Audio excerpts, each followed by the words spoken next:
केवल एक परमात्मा में श्रद्धा और समर्पण का संदेश देने वाली गीता सबको पवित्र करने का खुला आमंत्रण देती है। सृष्टि में कहीं भी रहने वाले अमीर अथवा गरीब, कुलीन तथा आदिवासी, पुण्यात्मा और पापी, स्त्री और पुरुष, सदाचारी एवं अत्यंत दुराचारी, सबका इसमें प्रवेश है। विशेषकर गीता पापियों के ही उद्धार का सुगम पथ बताती है। पुण्यात्मा तो भजते ही है। प्रस्तुत है उसी गीता की अद्वितीय व्याख्या, यथार्थ गीता का कैसेट प्रसारण।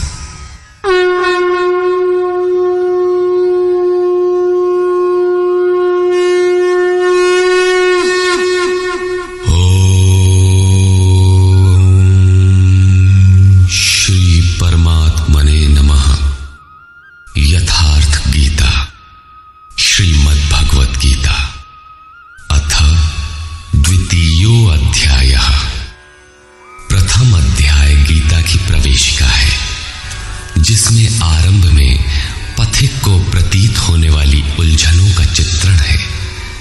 लड़ने वाले संपूर्ण कौरव पांडव थे, किंतु संशय का पात्र मात्र अर्जुन है। अनुराग ही अर्जुन है।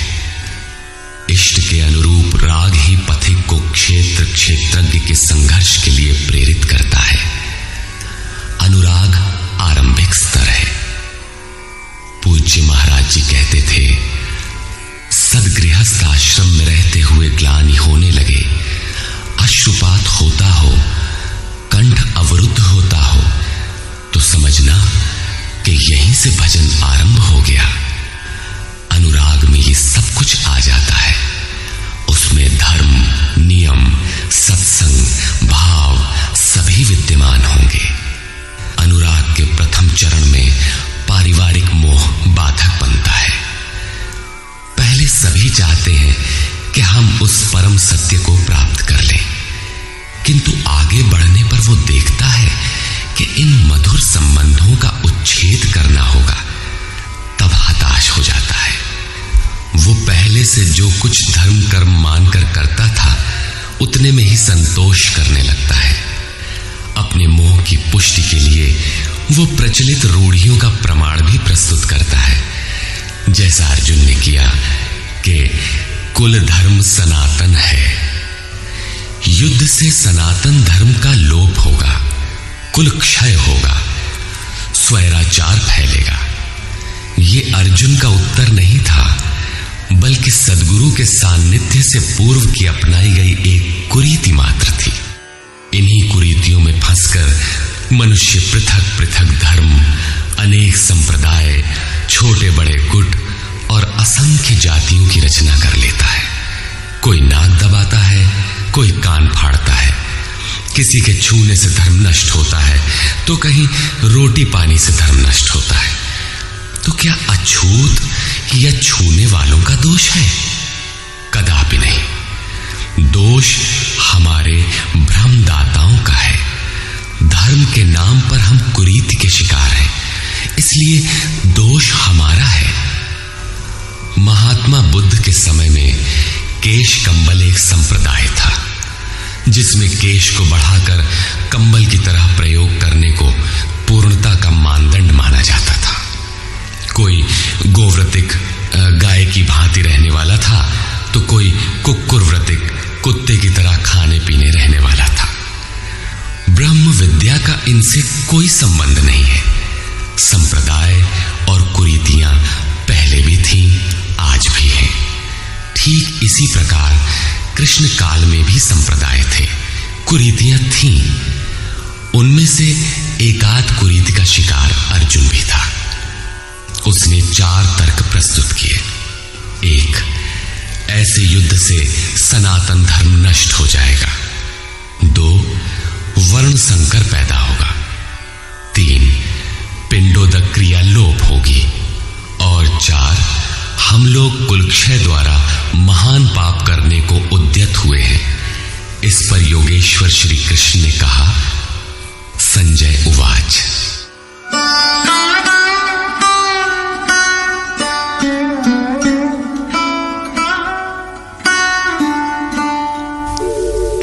तथा कृपयाविष्टम् अश्रुपूर्णाकुलेक्षणम् विषीदन्तमिदं वाक्यम् उवाच मधुसूदनः। करुणा से व्याप्त अश्रुपूर्ण व्याकुल नेत्रों वाले उस अर्जुन के प्रति मधुसूदन, मद का विनाश करने वाले भगवान ने ये वचन कहा। श्री भगवान उवाच।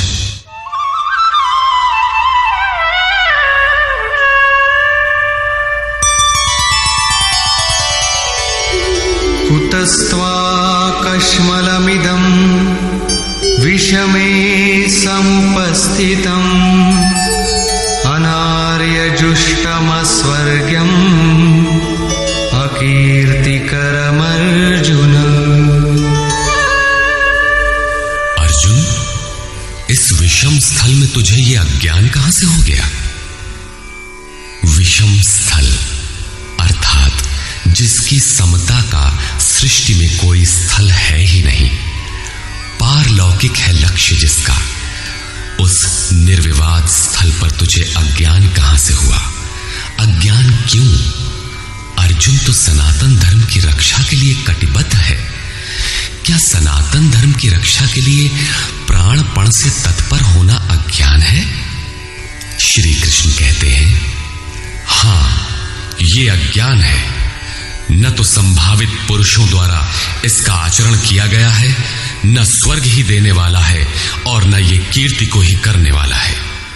सन्मार्ग पर जो दृढ़तापूर्वक आरूढ़ है उसे आर्य कहते हैं।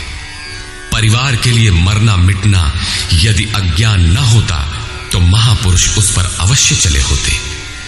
यदि कुल धर्म ही सत्य होता तो स्वर्ग और कल्याण की निःश्रेणी अवश्य बनता। ये कीर्तिदायक भी नहीं है। मीरा भजन करने लगी तो लोग कहें मीरा भई बावरी, सास कहे कुल नाशी रे। जिस परिवार, कुल और मर्यादा के लिए मीरा की सास बिलख रही थी, आज उस कुलवंती सास को कोई नहीं जानता। मीरा को विश्व जानता है।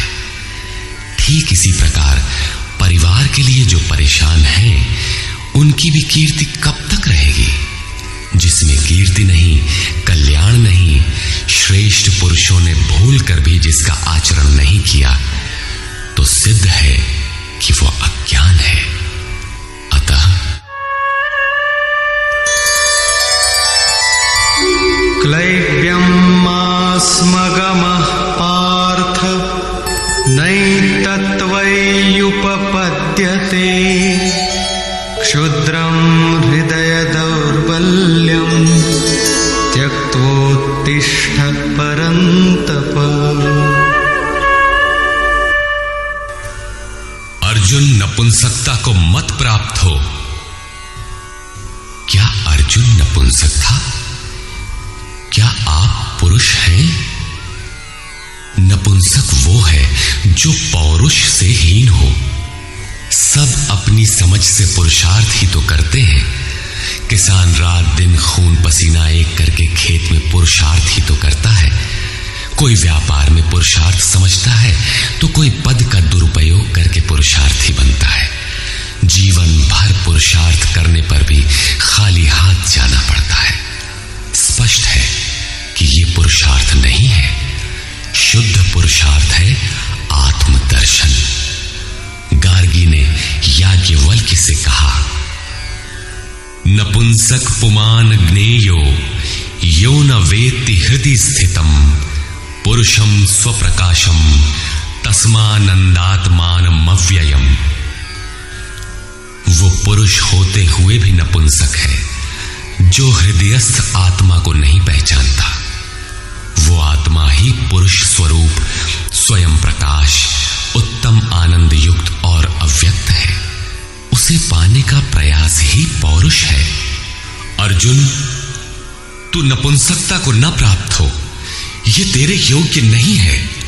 हे परम तप, हृदय की इस क्षुद्र दुर्बलता को त्याग कर युद्ध के लिए खड़ा हो।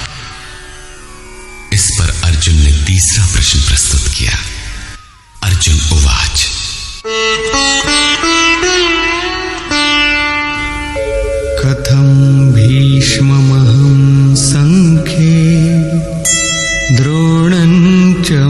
मधुसूदन इषुभिः प्रतियोत्स्यामि पूजार्हा वरिसूदन।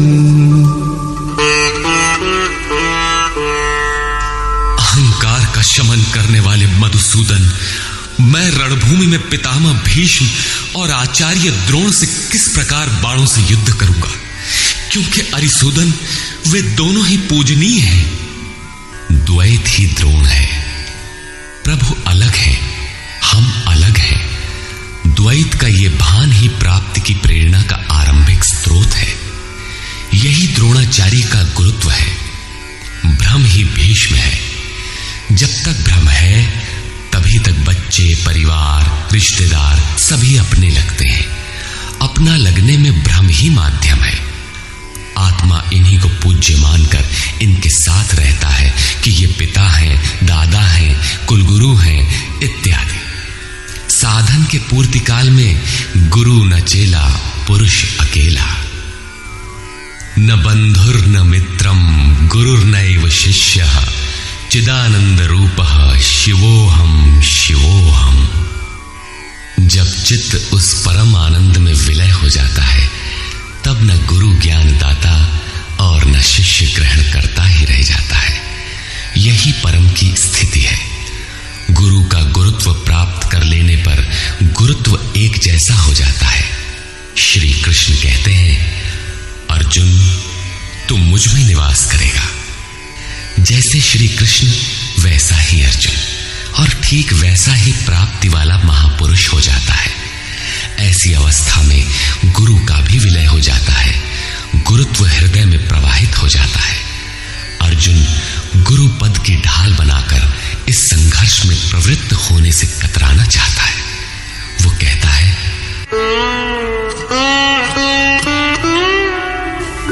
गुरून् हत्वा हि महानुभावान् श्रेयो भोक्तुं भैक्षमपीह लोके हत्वार्थकामास्तु गुरूनिहैव भुञ्जीय भोगान् रुधिरप्रदिग्धान्। इन महानुभाव गुरुजनों को न मारकर मैं इस लोक में भिक्षा का अन्न भी श्रेयस्कर समझता हूं। यहां भिक्षा का अर्थ उदर पोषण के लिए भीख मांगना नहीं, बल्कि सत्पुरुषों की टूटी फूटी सेवा द्वारा उनसे कल्याण की याचना ही भिक्षा है। अन्नम ब्रह्मेति व्यजानात्। अन्न एकमात्र परमात्मा है, जिसे प्राप्त करके आत्मा सदा के लिए तृप्त हो जाता है, कभी अतृप्त नहीं रहता। हम महापुरुषों की सेवा और याचना द्वारा शनैः शनैः ब्रह्म पीयूष प्राप्त करें, किंतु ये परिवार न छूटे। यही अर्जुन के भिक्षान्न की कामना है। संसार में अधिकांश लोग ऐसा ही करते हैं। वे चाहते हैं कि पारिवारिक स्नेह संबंध न मारना पड़े और मुक्ति भी शनैः शनैः मिल जाए। किंतु चलने वाले पथिक के लिए, जिसके संस्कार इनसे ऊपर है, जिसमें संघर्ष की क्षमता है, स्वभाव में क्षत्रियत्व प्रवाहित है, उसके लिए इस भिक्षान्न का विधान नहीं है। स्वयं न करके याचना करना भिक्षान्न है।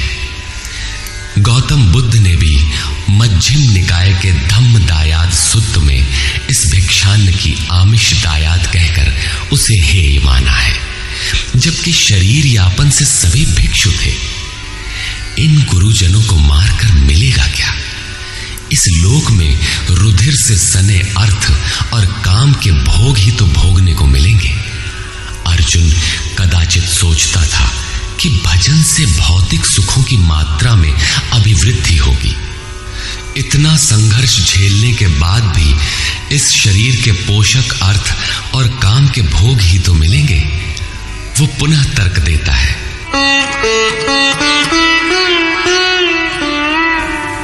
न चैतद्विद्मः कतरन्नो गरीयो यद्वा जयेम यदि वा नो जयेयो यानेव हत्वा न जिजीविषामः रामः एव स्थिताः प्रमुखे धार्तराष्ट्राः। ये भी निश्चित नहीं है कि वो भोग मिलेगा ही। ये भी हम नहीं जानते कि हमारे लिए क्या करना श्रेयस्कर है, क्योंकि जो कुछ हमने कहा वो अज्ञान प्रमाणित हो गया। ये भी ज्ञात नहीं है कि हम जीतेंगे अथवा वे ही जीतेंगे। जिन्हें मारकर हम जीना भी नहीं चाहते, वे ही धृतराष्ट्र के पुत्र हमारे सामने खड़े हैं।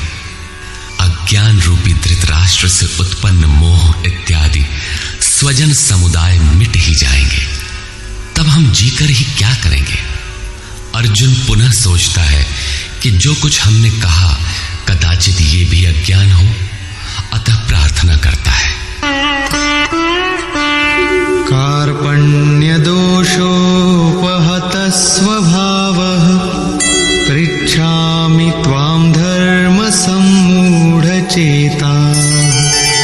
यच्छ्रेयस्यान्निश्चितं ब्रूहि तन्मे शिष्यस्तेऽहं शाधि मां त्वां प्रपन्नम्।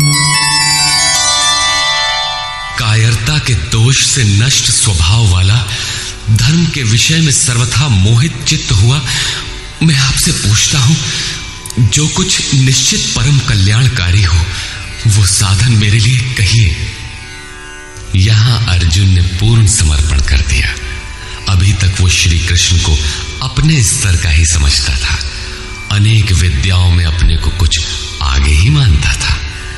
यहां उसने अपनी बागडोर श्री कृष्ण को वस्तुतः सौंप दी। सद्गुरु पूर्ति पर्यंत हृदय में रहकर साधक के साथ चलते हैं। यदि वे साथ न रहे तो साधक पार न हो। युवा कन्या के परिवार वाले जिस प्रकार शादी विवाह तक उसको संयम की शिक्षा देते हुए संभाल ले जाते हैं, ठीक उसी प्रकार सद्गुरु अपने शिष्य की अंतरात्मा से रथी होकर उसे प्रकृति की घाटियों से निकालकर पार कर देते हैं। अर्जुन निवेदन करता है कि भगवान, एक बात और है। नहि प्रपश्यामि ममापनुद्यात् यच्छोकमुच्छोषणमिन्द्रियाणाम् अवाप्य भूमावसपत्नमृद्धम् राज्यं सुराणामपि चाधिपत्यम्। भूमि पर निष्कंटक धन धान्य संपन्न राज्य को और देवताओं के स्वामीपन इंद्र पद को पाकर भी मैं उस उपाय को नहीं देखता जो मेरी इंद्रियों को सुखाने वाले शोक को दूर कर सके। जब शोक बना ही है तो ये सब लेकर ही मैं क्या करूंगा। यदि इतना ही मिलना है तो क्षमा करें। अर्जुन ने सोचा, अब इसके आगे बतावेंगे भी क्या। संजय उवाच। एवमुक्त्वा ऋषिकेशं गुडाकेशः परन्तप न योत्स्यैति गोविन्दम् उक्त्वा तूष्णीं बभूवः। संजय बोला, हे राजन, मोह निशाजयी अर्जुन ने हृदय के सर्वज्ञ श्री कृष्ण से ये कहकर कि गोविंद मैं युद्ध नहीं करूंगा, चुप हो गया। अभी तक अर्जुन की दृष्टि पौराणिक है, जिसमें कर्म कांडों के साथ भोगों की उपलब्धि का विधान है, जिसमें स्वर्ग ही सब कुछ माना जाता है, जिस पर श्री कृष्ण प्रकाश डालेंगे कि ये विचारधारा भी गलत है। तमुवाच ऋषिकेशः प्रहसन्निव भारत सेनयोरुभयोर्मध्ये विषीदन्तमिदं वचः। उसके उपरांत हे भरतवंशी धृतराष्ट्र, अंतर्यामी योगेश्वर श्री कृष्ण ने दोनों सेनाओं के बीच में उस शोक युक्त अर्जुन को हंसते हुए से ये वचन कहा। श्री भगवान उवाच। अशोचानन्वशोचस्त्वं प्रज्ञावादांश्च भाषसे वाञ्छसे गतासु न गतासूश्च नानुशोचन्ति पंडिता। अर्जुन, तू न शोक करने योग्यों के लिए शोक करता है और पंडितों के से वचन कहता है, किंतु बुद्धि संपन्न पंडित जन जिनके प्राण चले गए हैं उनके लिए तथा जिनके प्राण नहीं गए हैं उनके लिए भी शोक नहीं करते। तू पंडितों जैसी बातें भर करता है, वस्तुतः ज्ञाता है नहीं, क्योंकि न त्वेवाहं जातु नासं न त्वन्नेमे जनाधिपा न चैव न भविष्यामः सर्वे वयमतः परम्। न तो ऐसा ही है कि मैं अर्थात सद्गुरु किसी काल में नहीं था, अथवा तू अनुरागी अधिकारी अथवा जनाधिपाह राजा लोग अर्थात राजसी वृत्ति में पाए जाने वाला अहम नहीं था, और न ऐसा ही है कि आगे हम सब नहीं रहेंगे। सद्गुरु सदैव रहता है, अनुरागी सदैव रहते हैं। यहां योगेश्वर ने योग की अनादिता पर प्रकाश डालते हुए भविष्य में भी उसकी विद्यमानता पर बल दिया। मरने वालों के लिए शोक न करने के लिए कारण बताते हुए उन्होंने कहा, देहिनोऽस्मिन् यथा देहे कौमारं यौवनं जरा तथा देहान्तरप्राप्तिः धीरस्तत्र न मुह्यति। जैसे जीवात्मा की इस देह में कुमार, युवा और वृद्ध अवस्था होती है, वैसे ही अन्य अन्य शरीर प्राप्ति। इसलिए धीर पुरुष मोहित नहीं होता है। कभी आप बालक थे, शनैः शनैः युवा हुए, तब आप मर तो नहीं गए, पुनः वृद्ध हुए। पुरुष एक ही है। उसी प्रकार लेश मात्र भी दरार नए देह की प्राप्ति पर नहीं पड़ती। कलेवर का ये परिवर्तन तब तक चलेगा जब तक परिवर्तन से परे वस्तु नहीं मिल जाती। मात्रा स्पर्शास्तु कौन्तेय शीतोष्ण सुख दुःखदाः आगमापायिनो नित्याः तां स्थितिक्षस्व भारत। हे कुंती पुत्र, सुख दुख, सर्दी और गर्मी को देने वाले इंद्रियों और विषयों के संयोग तो अनित्य हैं, क्षणभंगुर हैं। अतः भरतवंशी अर्जुन, तू इसका त्याग कर। अर्जुन इंद्रिय और विषय के संयोग जन्य सुख का स्मरण करके ही विकल था। कुल धर्म, कुल गुरुओं की पूज्यता इत्यादि इंद्रियों के लगाव के अंतर्गत है। ये क्षणिक हैं, झूठे हैं, नाशवान हैं। विषयों का संयोग न सदैव मिलेगा और न सदैव इंद्रियों में क्षमता ही रहेगी। अतः अर्जुन, तू इनका त्याग कर, सहन कर। क्यों? क्या हिमालय की लड़ाई थी जो अर्जुन सर्दी सहन करता? अथवा क्या ये रेगिस्तान की लड़ाई है जहां अर्जुन गर्मी सहन करे? कुरुक्षेत्र जैसा कि लोग बाहर बताते हैं समशीतोष्ण स्थली है। कुल 18 दिन तो लड़ाई हुई, इतने में कहां जाड़ा गर्मी बीत गई। वस्तुतः सर्दी गर्मी, दुख सुख, मान अपमान का सहन करना एक योगी पर निर्भर करता है। ये हृदय देश की लड़ाई का चित्रण है। बाहर युद्ध के लिए गीता नहीं कहती। ये क्षेत्र क्षेत्रज्ञ का संघर्ष है, जिसमें आसुरी संपद का सर्वथा शमन कर परमात्मा में स्थिति दिलाकर दैवी संपद भी शांत हो जाती है। जब विकार है ही नहीं तो सजातीय प्रवृत्तियां किस पर आक्रमण करें? अतः पूर्णत्व के साथ वे भी शांत हो जाती हैं, इससे पहले नहीं। गीता अंतरदेश की लड़ाई का चित्रण है। इस त्याग से मिलेगा क्या? इससे लाभ क्या है? इस पर श्री कृष्ण कहते हैं, यम हि न व्यथयन्त्येते पुरुष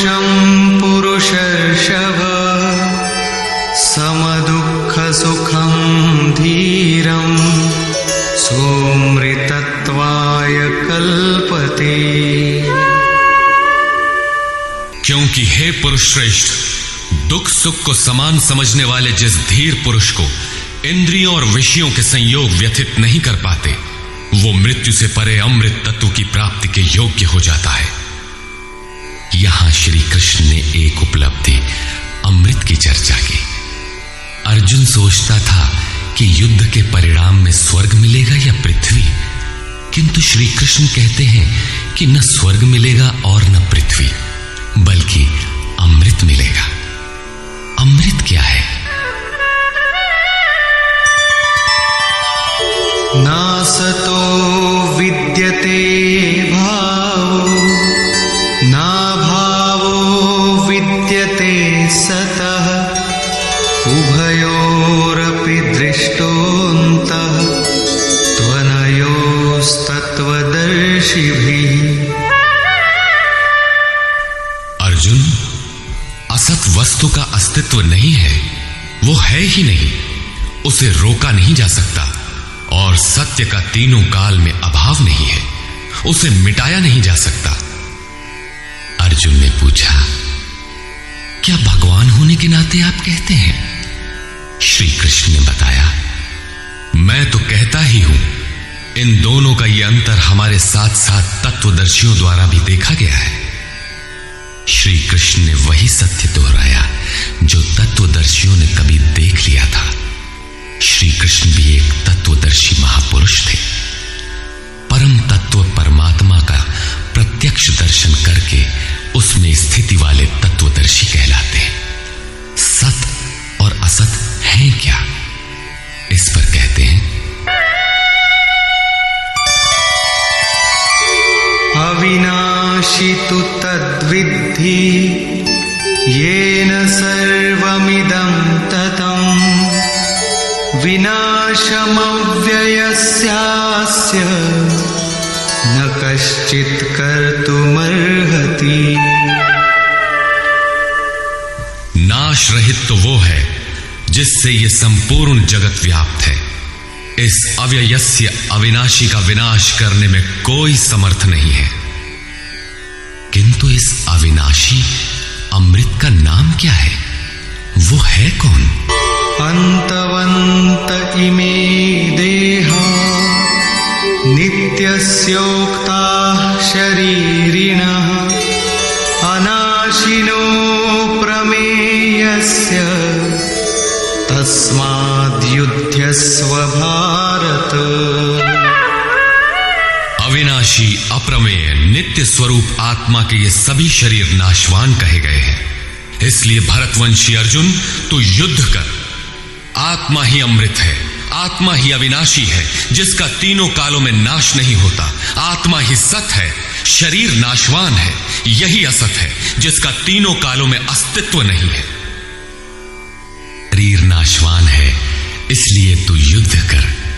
इस आदेश से यह स्पष्ट नहीं होता कि अर्जुन केवल कौरवों को मारे। पांडव पक्ष में भी तो शरीर ही खड़े थे। क्या पांडव के शरीर अविनाशी थे? यदि शरीर नाशवान है तो श्री कृष्ण किसकी रक्षा में खड़े थे? क्या अर्जुन कोई शरीरधारी था? शरीर जो असत है, जिसका अस्तित्व नहीं है, जिसे रोका नहीं जा सकता, क्या श्री कृष्ण उस शरीर की रक्षा में खड़े हैं? यदि ऐसा है तो वे भी अविवेकी और मूढ़ हैं, क्योंकि आगे श्री कृष्ण स्वयं कहते हैं कि जो केवल शरीर के लिए ही पचता है, श्रम करता है, वो अविवेकी और मूढ़ बुद्धि है। वो पापायु पुरुष व्यर्थ ही जीता है। अंततः अर्जुन कौन था? वस्तुतः अनुराग ही अर्जुन है।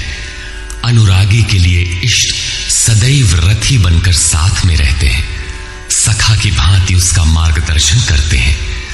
आप शरीर नहीं है, शरीर तो आवरण है, रहने का मकान है। उसमें रहने वाला अनुराग पूरित आत्मा है।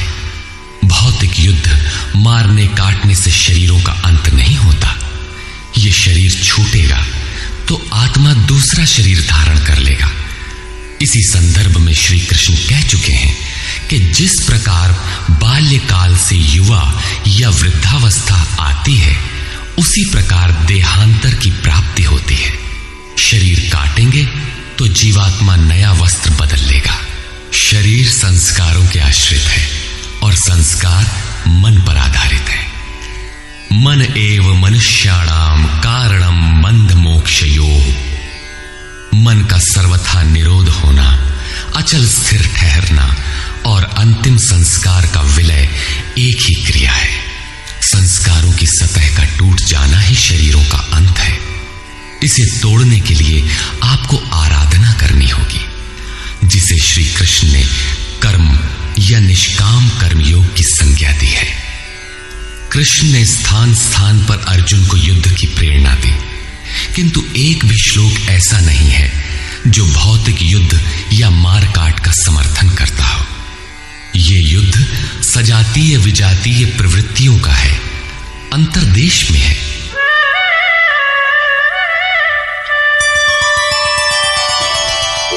य एनं वेत्ति हन्तारं यश्चैनं मन्यते हतम् उभौ तौ न विजानीतो नायं हन्ति न हन्यते। जो इस आत्मा को मारने वाला मानता है तथा जो इस आत्मा को मरा हुआ समझता है, वे दोनों ही आत्मा को नहीं जानते, क्योंकि ये आत्मा न तो मारता है और न मारा ही जाता है। पुनः इसी पर बल देते हैं। न जायते म्रियते वा कदाचिन् नायं भूत्वा भविता वा न भूयः अजो नित्यः शाश्वतोऽयं पुराणो न हन्यते हन्यमाने शरीरे। ये आत्मा किसी काल में न तो जन्मता है और न मरता है, क्योंकि ये वस्त्र ही तो बदलता है। न ये आत्मा होकर अन्य कुछ होने वाला है, क्योंकि ये अजन्मा है, नित्य है, शाश्वत और पुरातन है। शरीर के नाश होने पर भी उसका नाश नहीं होता। आत्मा ही सत्य है, आत्मा ही पुरातन है, आत्मा ही शाश्वत और सनातन है। आप कौन हैं? सनातन धर्म के अनुयायी। सनातन कौन है? आत्मा। आप आत्मा के अनुयायी हैं। आत्मा, परमात्मा और ब्रह्म एक दूसरे के पर्याय हैं। आप कौन हैं? शाश्वत धर्म के उपासक। शाश्वत कौन है? आत्मा। अर्थात हम आप आत्मा के उपासक हैं। यदि आप आत्मिक पथ को नहीं जानते तो आपके पास शाश्वत सनातन नाम की कोई वस्तु नहीं है। उसके लिए आप आहें भरते हैं तो प्रत्याशी अवश्य है, किंतु सनातन धर्मी नहीं है। सनातन धर्म के नाम पर किसी कुरीति के शिकार हैं। देश विदेश में मानव मात्र में आत्मा एक ही जैसा है। इसलिए विश्व में कहीं भी कोई आत्मा की स्थिति दिलाने वाली क्रिया जानता है और उस पर चलने के लिए प्रयत्नशील है तो वो सनातन धर्मी है, चाहे वो अपने को ईसाई, मुसलमान, यहूदी या कुछ भी क्यों न कह ले। वेदा विनाशिनं नित्यं य एनमजमव्ययम् कथं स पुरुषः पार्थ कं घातयति हन्तिकम्। पार्थिव शरीर को रथ बनाकर ब्रह्म रूपी लक्ष्य पर अचूक निशाना लगाने वाला पृथा पुत्र अर्जुन, जो पुरुष इस आत्मा को नाश रहित, नित्य, अजन्मा और अव्यक्त जानता है, वो पुरुष कैसे किसी को मरवाता है और कैसे किसी को मारता है। अविनाशी का विनाश असंभव है। अजन्मा जन्म नहीं लेता, अतः शरीर के लिए शोक नहीं करना चाहिए। इसी को उदाहरण से स्पष्ट करते हैं।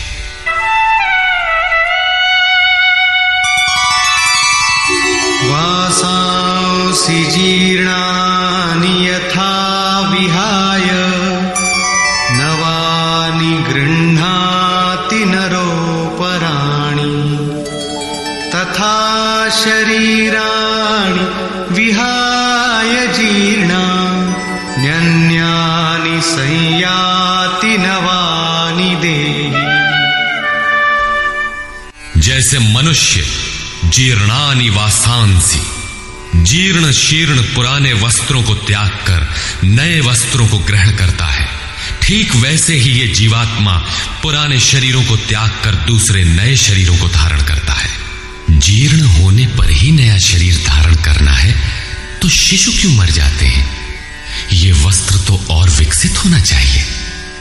वस्तुतः ये शरीर संस्कारों पर आधारित है। जब संस्कार जीर्ण होते हैं तो शरीर छूट जाता है। यदि संस्कार 2 दिन का है तो दूसरे दिन ही शरीर जीर्ण हो गया। इसके बाद मनुष्य एक श्वास भी अधिक नहीं जीता। संस्कार ही शरीर है। आत्मा संस्कारों के अनुसार नया शरीर धारण कर लेता है।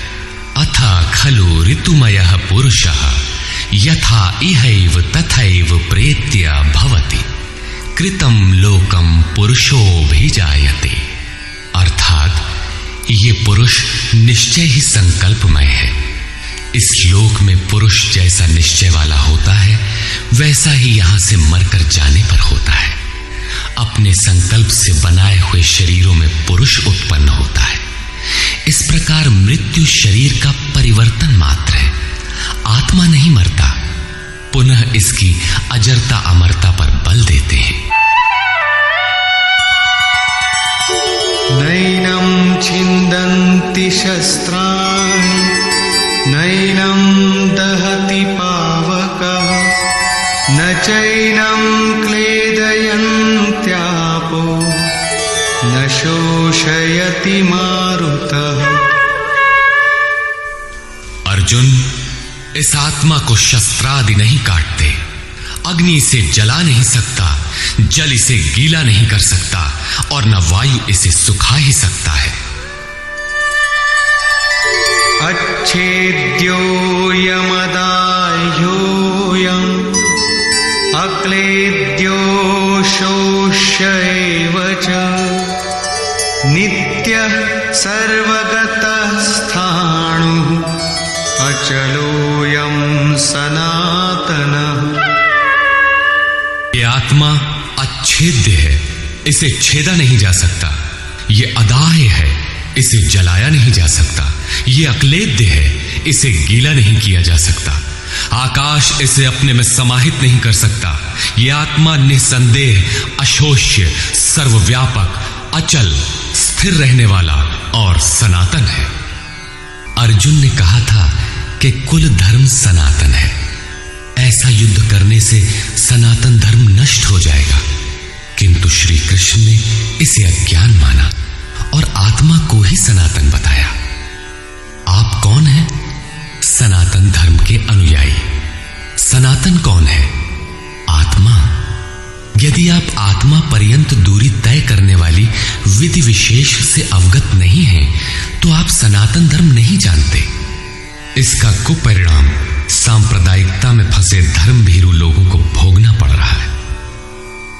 जब मैटर क्षेत्र में पैदा होने वाली कोई वस्तु इस सनातन का स्पर्श नहीं कर सकती, तो छूने खाने से सनातन धर्म नष्ट कैसे हो सकता है? यह धर्म नहीं, एक कुरीति परिस्थिति थी जिससे भारत में सांप्रदायिक वैमनस्य बढ़ा और राष्ट्रीय एकता की आज भी समस्या बनी हुई है। धर्म की शरण हम क्यों जाते हैं? क्योंकि हम मरण धर्मा हैं और धर्म कोई ठोस चीज है जिसकी शरण जाकर हम भी अमर हो जाएं। हम तो मारने से मरेंगे और ये धर्म केवल छूने और खाने से मर जाएगा, तो हमारी क्या रक्षा करेगा? धर्म तो आपकी रक्षा करता है, आपसे शक्तिशाली है।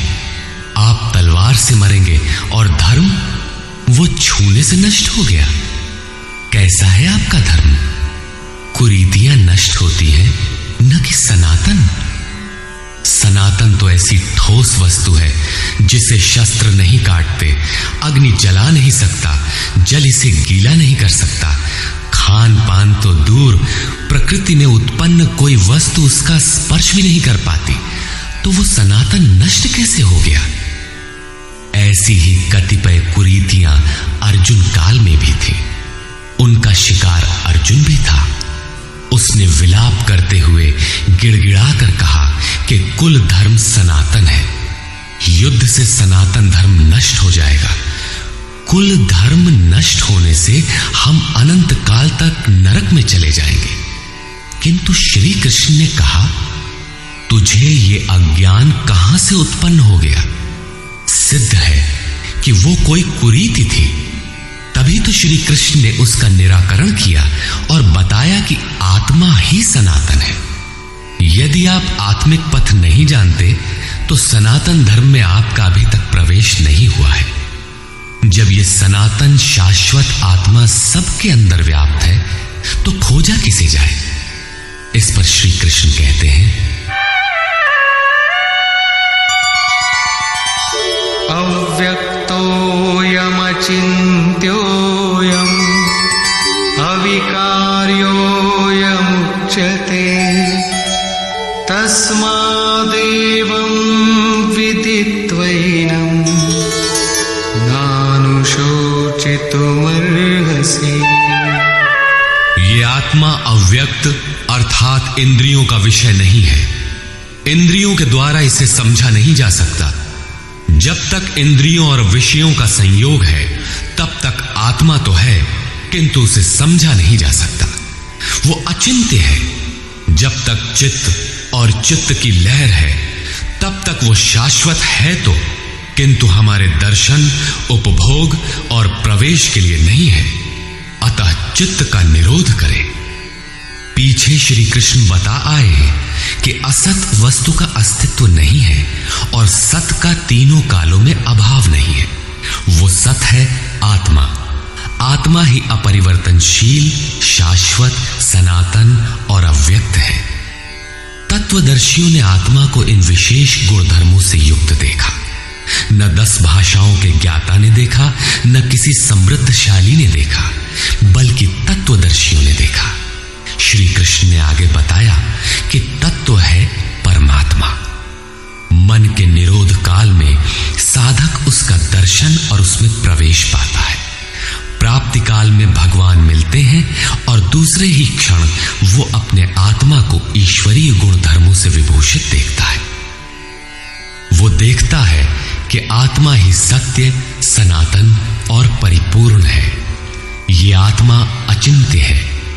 ये विकार रहित अर्थात न बदलने वाला कहा जाता है। अतः अर्जुन, आत्मा को ऐसा जानकर तू शोक करने योग्य नहीं है। अब श्री कृष्ण अर्जुन के विचारों में विरोधाभास दिखाते हैं, जो सामान्य तर्क है। अथ चैनं नित्यजातं नित्यं वा मन्यसे मृतं तथापि त्वं महाबाहो नैवं शोचितुमर्हसि। यदि तू इसे सदैव जन्मने वाला और सदा मरने वाला माने तब भी तुझे शोक नहीं करना चाहिए, क्योंकि जातस्य हि ध्रुवो मृत्युः ध्रुवं जन्म मृतस्य च तस्मादपरिहार्येऽर्थे न त्वं शोचितुमर्हसि। ऐसा मान लेने पर भी जन्मने वाले की निश्चित मृत्यु और मरने वाले का निश्चित जन्म सिद्ध होता है। इसलिए भी तू बिना उपाय वाले इस विषय में शोक करने लायक नहीं है। जिसका कोई इलाज नहीं, उसके लिए शोक करना एक अन्य दुख को आमंत्रित करना है। अव्यक्तादीनि भूतानि व्यक्तमध्यानि भारत अव्यक्तनिधनान्येव तत्र का परिदेवना। अर्जुन, संपूर्ण प्राणी जन्म से पहले बिना शरीर वाले और मरने के बाद भी बिना शरीर वाले हैं। जन्म के पूर्व और पश्चात भी दिखाई नहीं पड़ते। केवल जन्म मृत्यु के बीच में ही शरीर धारण किए हुए दिखाई देते हैं। अतः इस परिवर्तन के लिए व्यर्थ की चिंता क्यों करते हो? इस आत्मा को देखता कौन है? इस पर कहते हैं, आश्चर्यवत् पश्यति कश्चिदेनम् आश्चर्यवद् वदति तथैव चान्यः आश्चर्यवच्चैनमन्यः शृणोति श्रुत्वाप्येनं वेद न चैव कश्चित्। पहले श्री कृष्ण ने कहा था कि इस आत्मा को तत्वदर्शियों ने देखा है। अब तत्व दर्शन की दुर्लभता पर प्रकाश डालते हैं कि कोई विरला महापुरुष ही इस आत्मा को आश्चर्य की तरह देखता है, सुनता नहीं प्रत्यक्ष देखता है। और वैसे ही दूसरा कोई महापुरुष ही आश्चर्य की तरह इसके तत्व को कहता है। जिसने देखा है वही यथार्थ कह सकता है। दूसरा कोई विरला साधक इसे आश्चर्य की भांति सुनता है। सब सुनते भी नहीं, क्योंकि ये अधिकारी के लिए ही है। हे अर्जुन, कोई कोई तो सुनकर भी इस आत्मा को नहीं जान पाते, क्योंकि साधन पार नहीं लगता। आप लाख ज्ञान की बातें सुने, समझें, बाल की खाल निकाल कर समझें, लालायित भी रहें, किंतु मोह बड़ा प्रबल है। थोड़ी देर बाद ही आप अपनी सांसारिक व्यवस्थाओं में लिप्त मिलेंगे। अंत में श्री कृष्ण निर्णय देते हैं, देहि नित्यमवध्योऽयं देहे सर्वस्य भारत तस्मात् सर्वाणि भूतानि न त्वं शोचितुमर्हसि। अर्जुन, ये आत्मा सबके शरीर में सदैव अवध्य है, अकाट्य है। इसलिए संपूर्ण भूत प्राणियों के लिए तो शोक करने योग्य नहीं है। आत्मा ही सनातन है। इस तथ्य का प्रतिपादन करके, इसका प्रभुता सहित वर्णन करके यह प्रश्न यही पूरा हो जाता है। अब प्रश्न खड़ा होता है कि इसकी प्राप्ति कैसे हो। संपूर्ण गीता में इसके लिए दो ही मार्ग हैं। पहला निष्काम कर्म योग और दूसरा ज्ञान योग। दोनों मार्गों में किया जाने वाला कर्म एक ही है। उस कर्म की अनिवार्यता पर बल देते हुए योगेश्वर श्री कृष्ण ज्ञान योग के विषय में कहते हैं, स्वधर्ममपि चावेक्ष न विकम्पितुमर्हसि धर्म्याद्धियुद्धा श्रेयोऽन्यत् क्षत्रियस्य न विद्यते। अर्जुन, स्वधर्म देखकर भी तू भय करने योग्य नहीं है, क्योंकि धर्म संयुक्त युद्ध से बढ़कर अन्य कोई परम कल्याणकारी मार्ग क्षत्रिय के लिए नहीं है। अभी तक तो आत्मा शाश्वत है, आत्मा सनातन है, वही एकमात्र धर्म है कहा गया है। अब ये स्वधर्म कैसा? धर्म तो एकमात्र आत्मा ही है, वो तो अचल स्थिर है, तो धर्माचरण क्या? किंतु इस आत्म पथ में प्रवृत्त होने की क्षमता हर व्यक्ति की अलग अलग होती है। स्वभाव से उत्पन्न इस क्षमता को स्वधर्म कहा गया है। इसी एक सनातन आत्मिक पथ पर चलने वाले साधकों को महापुरुष ने स्वभाव से उनकी क्षमता के अनुसार 4 श्रेणियों में बांटा: शूद्र, वैश्य, क्षत्रिय और ब्राह्मण। साधना की प्रारंभिक अवस्था में प्रत्येक साधक शूद्र अर्थात अल्पज्ञ होता है। घंटों भजन में बैठने पर वो 10 मिनट भी अपने पक्ष में नहीं पाता। वो प्रकृति के माया जाल को काट नहीं पाता। इस अवस्था में महापुरुष की सेवा से उसके स्वभाव में सद्गुण आते हैं। वो वैश्य श्रेणी का साधक बन जाता है। आत्मिक संपत्ति ही स्थिर संपत्ति है। इसका वो शनैः शनैः संग्रह और गोपालन अर्थात इंद्रियों की सुरक्षा करने में सक्षम हो जाता है। काम, क्रोध इत्यादि से इंद्रियों की हिंसा होती है तथा विवेक, वैराग्य से इनकी सुरक्षा होती है। किंतु प्रकृति को निर्बीज करने की क्षमता उसमें नहीं होती। क्रमशः उन्नति करते करते साधक के अंतःकरण में तीनों गुणों को काटने की क्षमता अर्थात क्षत्रियत्व आ जाता है। इसी स्तर पर प्रकृति और उसके विकारों को नाश करने की क्षमता आ जाती है। इसलिए युद्ध यहीं से आरंभ होता है। क्रमशः साधन करके साधक ब्राह्मणत्व की श्रेणी में बदल जाता है। इस समय मन का शमन, इंद्रियों का दमन, धारावाही चिंतन, सरलता, अनुभव, ज्ञान इत्यादि लक्षण साधक में स्वाभाविक प्रवाहित होते हैं। इन्हीं के अनुष्ठान से चलकर क्रमशः वो ब्रह्म में प्रवेश पा जाता है, जहां वो ब्राह्मण भी नहीं रह जाता।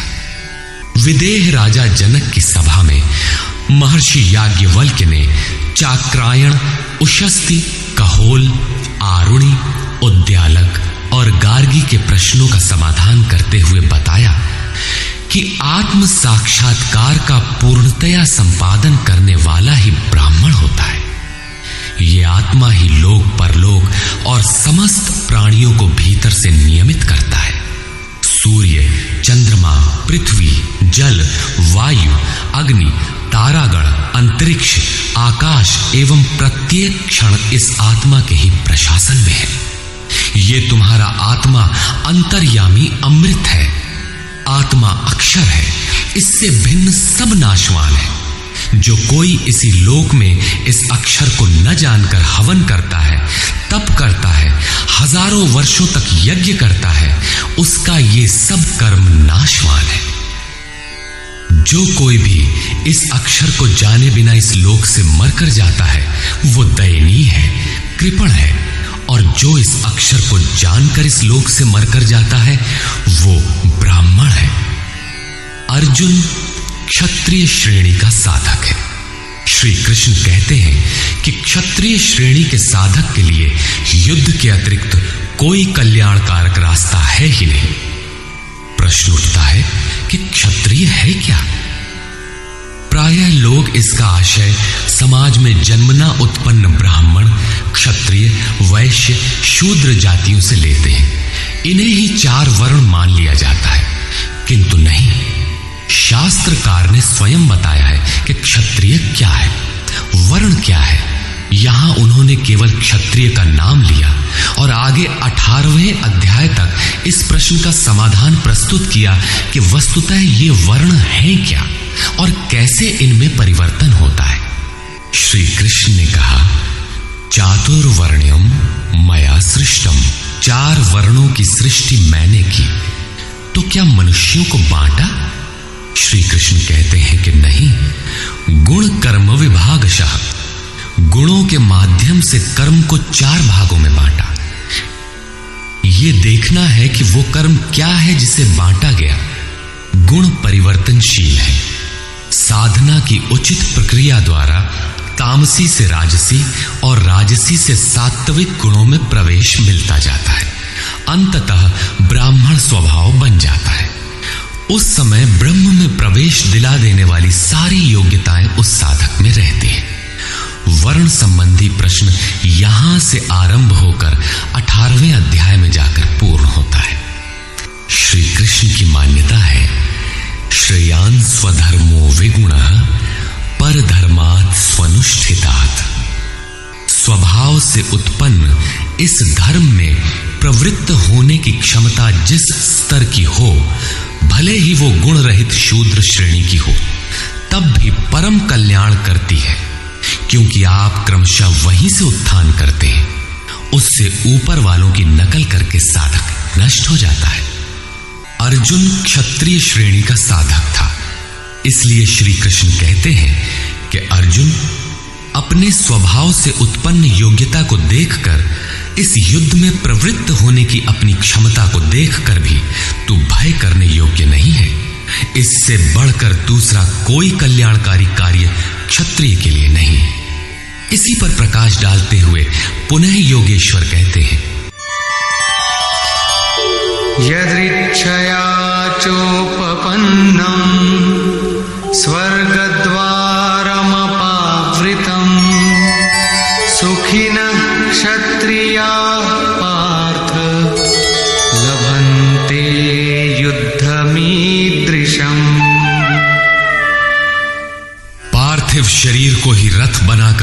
अचूक लक्ष्यवेदी अर्जुन, स्वतः प्राप्त स्वर्ग के खुले हुए द्वार रूपी इस युद्ध को भाग्यवान क्षत्रिय ही प्राप्त करते हैं।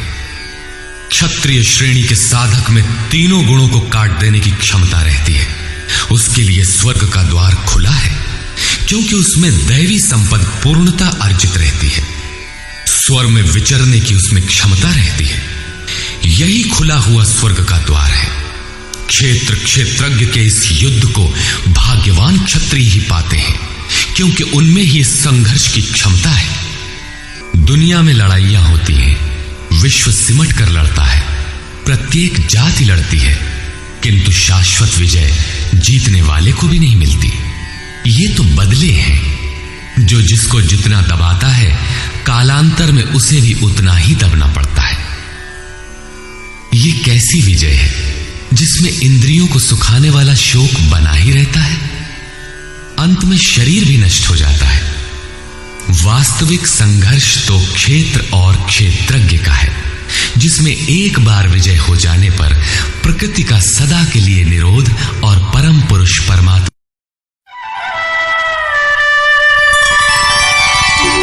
अथ चेत्त्वमिमं धर्म्यं संग्रामं न करिष्यसि ततः स्वधर्मं कीर्तिं च हित्वा पापमवाप्स्यसि। और यदि तू इस धर्मयुक्त संग्राम अर्थात शाश्वत सनातन परम धर्म परमात्मा में प्रवेश दिलाने वाला धर्म युद्ध नहीं करेगा, तो स्वधर्म अर्थात स्वभाव से उत्पन्न संघर्ष करने की क्षमता, क्रिया में प्रवृत्त होने की क्षमता को खोकर पाप अर्थात आवागमन और अपकीर्ति को प्राप्त होगा। अपकीर्ति पर प्रकाश डालते हैं।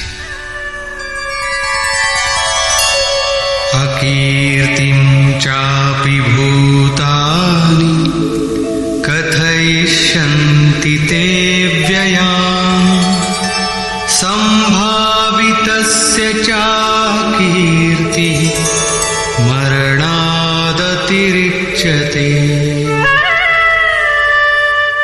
सब लोग बहुत काल तक तेरी अपकीर्ति का कथन करेंगे।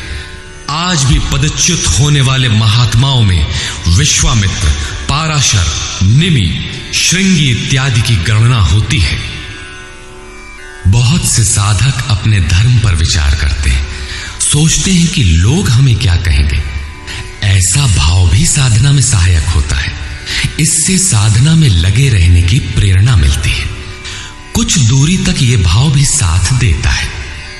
माननीय पुरुषों के लिए अपकीर्ति मरण से भी बढ़कर होती है। भयाद्रणादुपरतं मौस्यन्ते त्वां महारथाः येषां च त्वं बहुमतो भूत्वा यास्यसि लाघवम्। जिन महारथियों की निगाह में तू बहुत माननीय होकर अब तुच्छता को प्राप्त होगा, वे महारथी लोग तुझे भय के कारण युद्ध से उपराम हुआ मानेंगे। महारथी कौन? इस पथ पर महान परिश्रम से आगे बढ़ने वाले साधक महारथी हैं।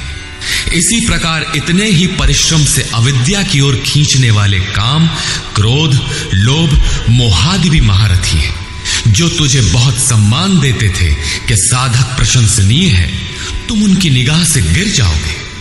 इतना ही नहीं, बल्कि अवाच्यवादांश्च बहून् वदिष्यन्ति तवाहिताः निन्दन्तस्तव सामर्थ्यं ततो दुःखतरं नु किम्। वैरी लोग तेरे पराक्रम की निंदा करते हुए बहुत से न कहने योग्य वचनों को कहेंगे। एक दोष आता है तो चारों ओर से निंदा और बुराइयों की झड़ी लग जाती है। न कहने योग्य वचन भी कहे जाते हैं। इससे बड़ा दुख क्या होगा? अतः अतो वा प्राप्स्यसि स्वर्गम् जित्वा वा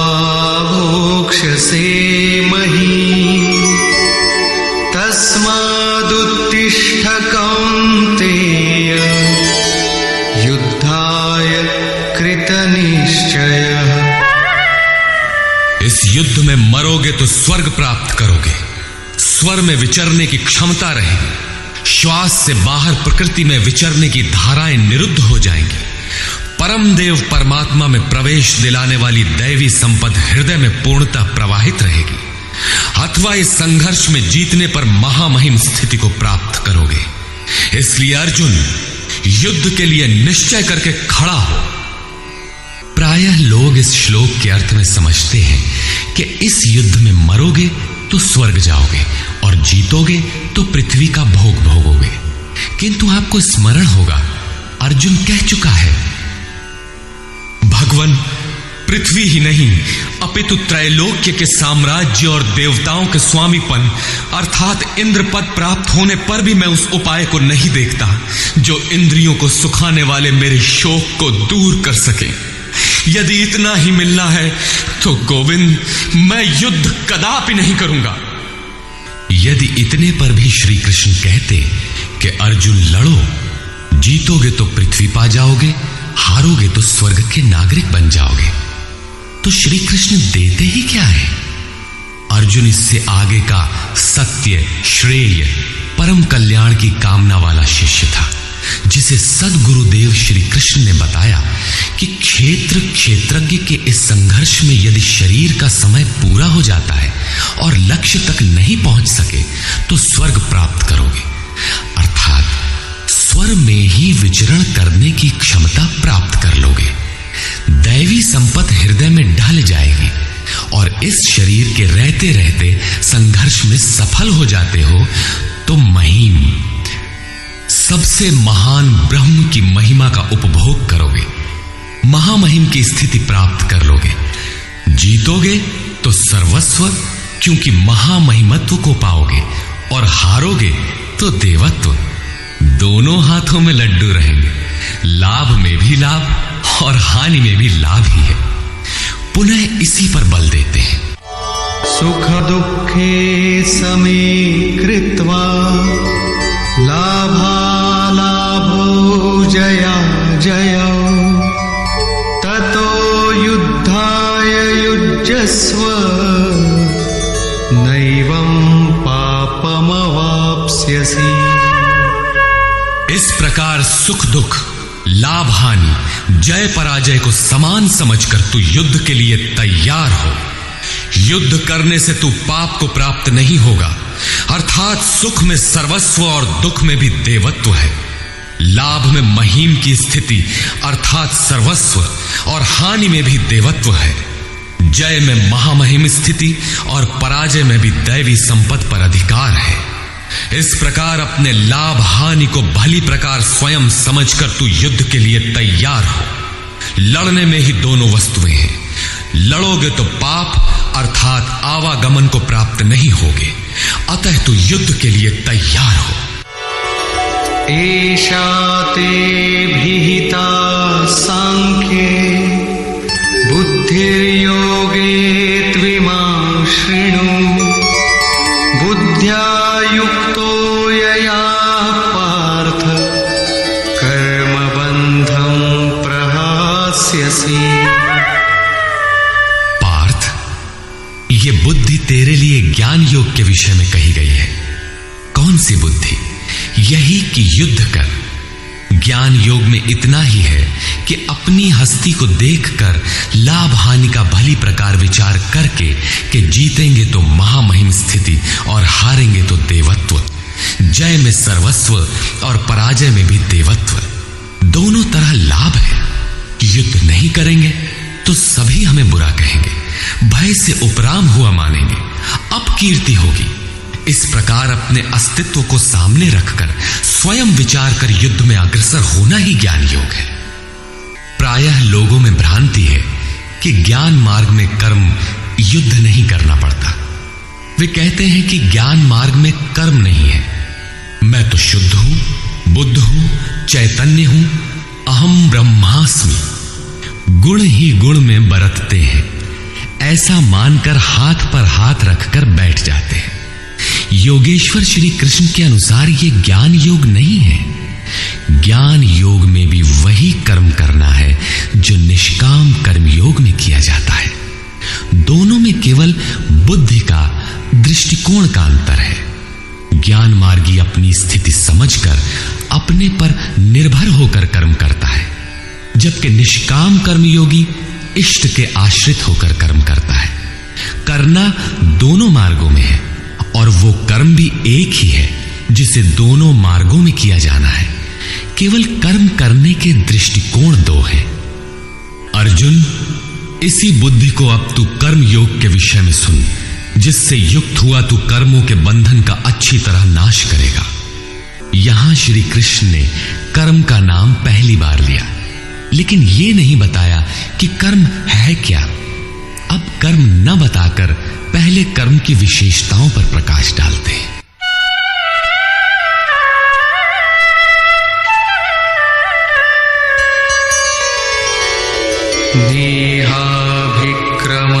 नेहाभिक्रमनाशोऽस्ति प्रत्यवायो न विद्यते स्वल्पमप्यस्य धर्मस्य त्रायते महतो भयात्।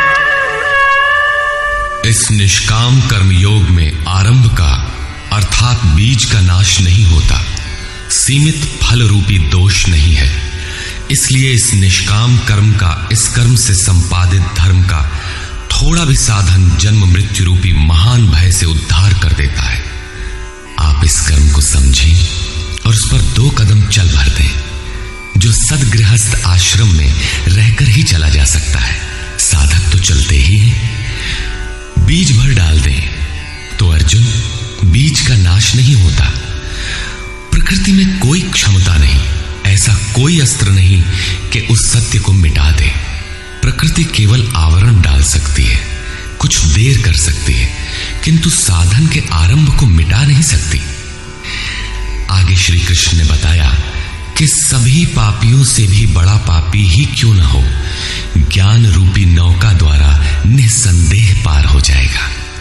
ठीक उसी बात को यहां कहते हैं कि अर्जुन, निष्काम कर्म योग का बीजारोपण भर कर दें तो उस बीज का कभी नाश नहीं होता।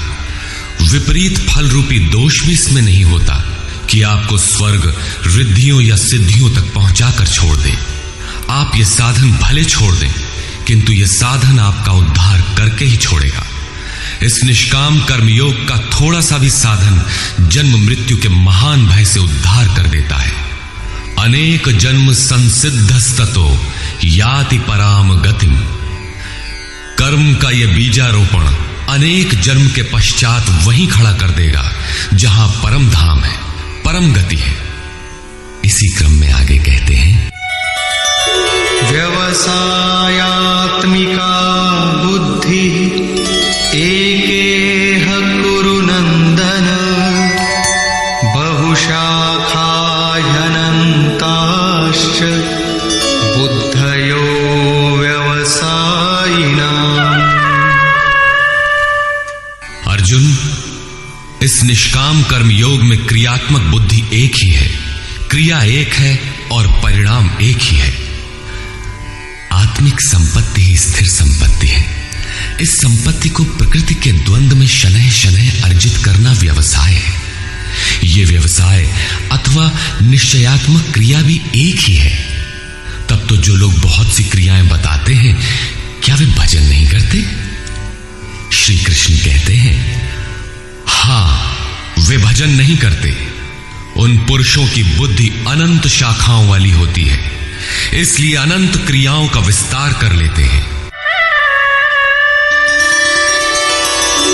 यामिमां पुष्पितां वाचं प्रवदन्त्य विपश्चितः वेदवादरताः पार्थ नान्यदस्तीति वादिनः कामात्मानः स्वर्गपरा जन्म कर्म फलप्रदां क्रिया विशेष बहुलां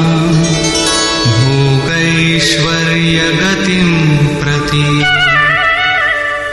पार्थ, वे कामात्मानः, कामनाओं से युक्त, वेदवादरताः, वेद के वाक्यों में अनुरक्त, स्वर्गपराः, स्वर्ग को ही परम लक्ष्य मानते हैं कि इसके आगे कुछ है ही नहीं। ऐसा कहने वाले अविवेकी जन जन्म मृत्यु रूपी फल देने वाली भोग और ऐश्वर्य की प्राप्ति के लिए बहुत सी क्रियाओं का विस्तार कर लेते हैं और दिखावटी शोभा युक्त वाणी में व्यक्त भी करते हैं। अर्थात अविवेकियों की बुद्धि अनंत भेदों वाली होती है।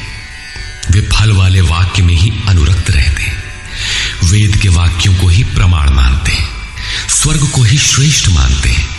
उनकी बुद्धि बहुत सी भेदों वाली है, इसलिए अनंत क्रियाओं की रचना कर लेते हैं। वे नाम तो परम तत्व परमात्मा का ही लेते हैं, किंतु उसकी ओट में अनंत क्रियाओं का विस्तार कर लेते हैं। तो क्या अनंत क्रियाएं कर्म नहीं है? श्री कृष्ण कहते हैं नहीं, अनंत क्रियाएं कर्म नहीं है। तो वो एक निश्चित क्रिया है क्या? श्री कृष्ण अभी ये नहीं बताते। अभी तो केवल इतना कहते हैं कि अविवेकियों की बुद्धि अनंत शाखाओं वाली होती है, इसलिए वे अनंत क्रियाओं का विस्तार कर लेते हैं। वे केवल विस्तार ही नहीं करते, अपितु आलंकारिक शैली में उसे व्यक्त भी करते हैं। उसका प्रभाव क्या होता है?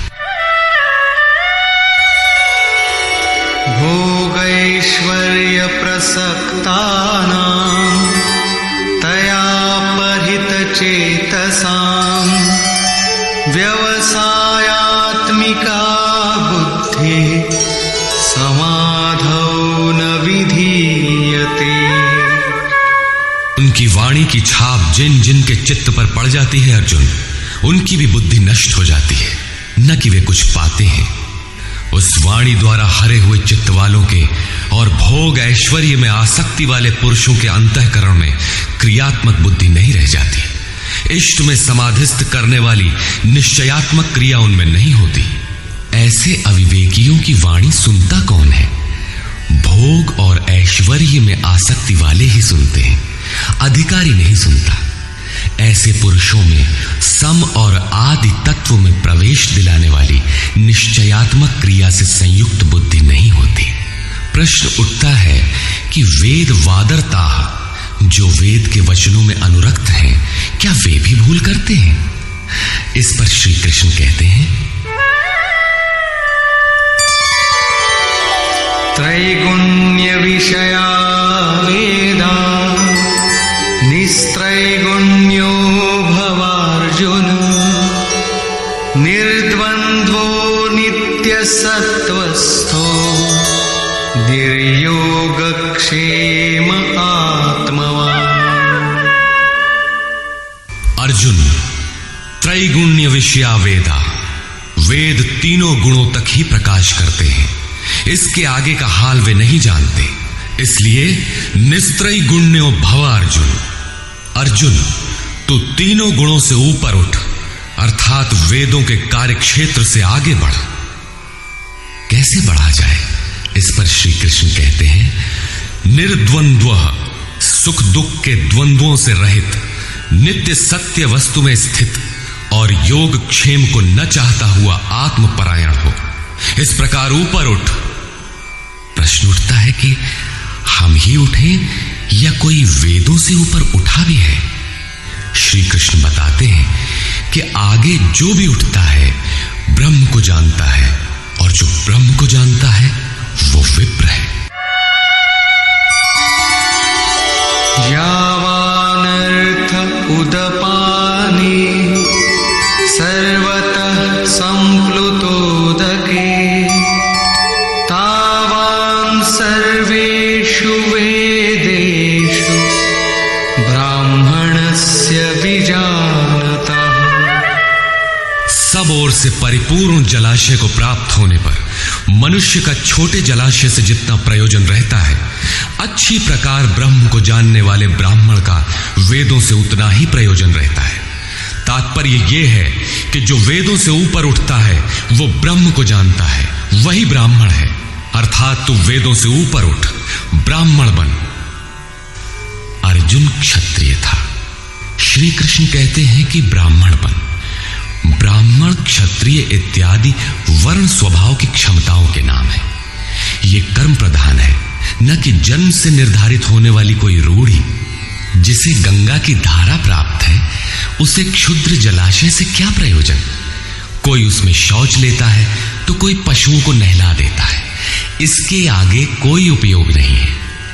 इसी प्रकार ब्रह्म को साक्षात जानने वाले उस विप्र महापुरुष का, उस ब्राह्मण का वेदों से उतना ही प्रयोजन रह जाता है। प्रयोजन रहता अवश्य है, वेद रहते हैं क्योंकि पीछे वालों के लिए उनका उपयोग है। वहीं से चर्चा आरंभ होगी। इसके उपरांत योगेश्वर श्री कृष्ण कर्म करते समय की जाने वाली सावधानियों का प्रतिपादन करते हैं। कर्मण्येवाधिकारस्ते मा फलेषु कदाचन मा कर्मफलहेतुर्भुर्मा ते संगोस्त्वकर्मणि। कर्म करने में ही तेरा अधिकार हो, फल में कभी नहीं। ऐसा समझ के फल है ही नहीं। फल की वासना वाला भी मत हो और कर्म करने में तेरी अश्रद्धा भी ना हो। अब तक योगेश्वर श्री कृष्ण ने 39वें श्लोक में पहली बार कर्म का नाम लिया, किंतु यह नहीं बताया कि वो कर्म है क्या और उसे करे कैसे। उस कर्म की विशेषताओं पर प्रकाश डाला कि अर्जुन, इस कर्म द्वारा तू कर्मों के बंधन से अच्छी प्रकार छूट जाएगा। अर्जुन, इसमें आरंभ का अर्थात बीज का नाश नहीं है। आरंभ कर दे तो प्रकृति के पास कोई उपाय नहीं कि उसे नष्ट कर दे। अर्जुन, इसमें सीमित फल रूपी दोष भी नहीं है कि स्वर्ग रिद्धियों सिद्धियों में फंसाकर खड़ा कर दे। अर्जुन, इस कर्म का थोड़ा भी साधन जन्म मरण के भय से उद्धार कराने वाला होता है। किंतु अभी तक उन्होंने ये नहीं बताया कि वो कर्म है क्या, किया कैसे जाए। इसी अध्याय के 41वें श्लोक में उन्होंने बताया, अर्जुन, इसमें निश्चयात्मक बुद्धि एक ही है, क्रिया एक ही है। तो क्या बहुत सी क्रिया वाले भजन नहीं करते? श्री कृष्ण कहते हैं, वे कर्म नहीं करते। इसका कारण बताते हुए कहते हैं कि अविवेकियों की बुद्धि अनंत शाखा वाली होती है, इसलिए वे अनंत क्रियाओं का विस्तार कर लेते हैं। वे दिखावटी शोभा युक्त वाणी में इन क्रियाओं को व्यक्त भी करते हैं। उनकी वाणी की छाप जिनके चित्त पर पड़ जाती है, उनकी भी बुद्धि नष्ट हो जाती है। अतः निश्चयात्मक क्रिया एक ही है, लेकिन यह नहीं बताया कि वो क्रिया कौन सी है। 47वें श्लोक में उन्होंने कहा, अर्जुन, कर्म करने में ही तेरा अधिकार है, फल में कभी नहीं। फल की वासना वाला भी मत हो और कर्म करने में तेरी अश्रद्धा ना हो, अर्थात निरंतर करने के लिए उसी में लीन होकर करें। किंतु यह नहीं बताया कि वो कर्म है क्या। प्रायः इस श्लोक का उद्धरण देकर लोग कहते हैं कि कुछ भी करो, केवल फल की कामना मत करो, हो गया निष्काम कर्म योग। किंतु अभी तक श्री कृष्ण ने बताया ही नहीं कि कर्म है कौन सा जिसे करें। यहां पर केवल कर्म की विशेषताओं पर प्रकाश डाला कि कर्म देता क्या है और कर्म को करते समय बरती जाने वाली सावधानियां क्या हैं, उन पर प्रकाश डाला। प्रश्न ज्यों का त्यों बना हुआ है, जिसे योगेश्वर आगे अध्याय 3-4 में स्पष्ट करेंगे। पुनः इसी पर बल देते हैं, योगस्थः कुरु कर्माणि संगं त्यक्त्वा धनंजय सिद्ध्य सिद्ध्योः समो भूत्वा समत्वं योग उच्यते। धनंजय, आसक्ति और संग दोष को त्याग कर सिद्धि और असिद्धि में समान भाव रखकर योग में स्थित होकर कर्म कर। कौन सा कर्म? निष्काम कर्म कर। समत्वम योग उच्यते। ये समत्व भाव ही योग कहलाता है। विषमता जिसमें ना हो ऐसा भाव समत्व कहलाता है। रिद्धियां सिद्धियां विषम बनाती है, आसक्ति हमें विषम बनाती है, फल की इच्छा विषमता पैदा करती है। इसीलिए फल की वासना न हो, फिर भी कर्म करने में अश्रद्धा ना हो। देखी सुनी सभी वस्तुओं में आसक्ति का त्याग करके प्राप्ति और अप्राप्ति के विषय में न सोचकर केवल योग में स्थित रहते हुए कर्म कर। योग से चित्त चलायमान न हो। योग एक पराकाष्ठा की स्थिति है और एक प्रारंभ की स्थिति भी होती है। प्रारंभ में भी हमारी दृष्टि लक्ष्य पर ही रहनी चाहिए। अतः योग पर दृष्टि रखते हुए कर्म का आचरण करना चाहिए। समत्व भाव अर्थात सिद्धि और असिद्धि में समभाव ही योग कहलाता है।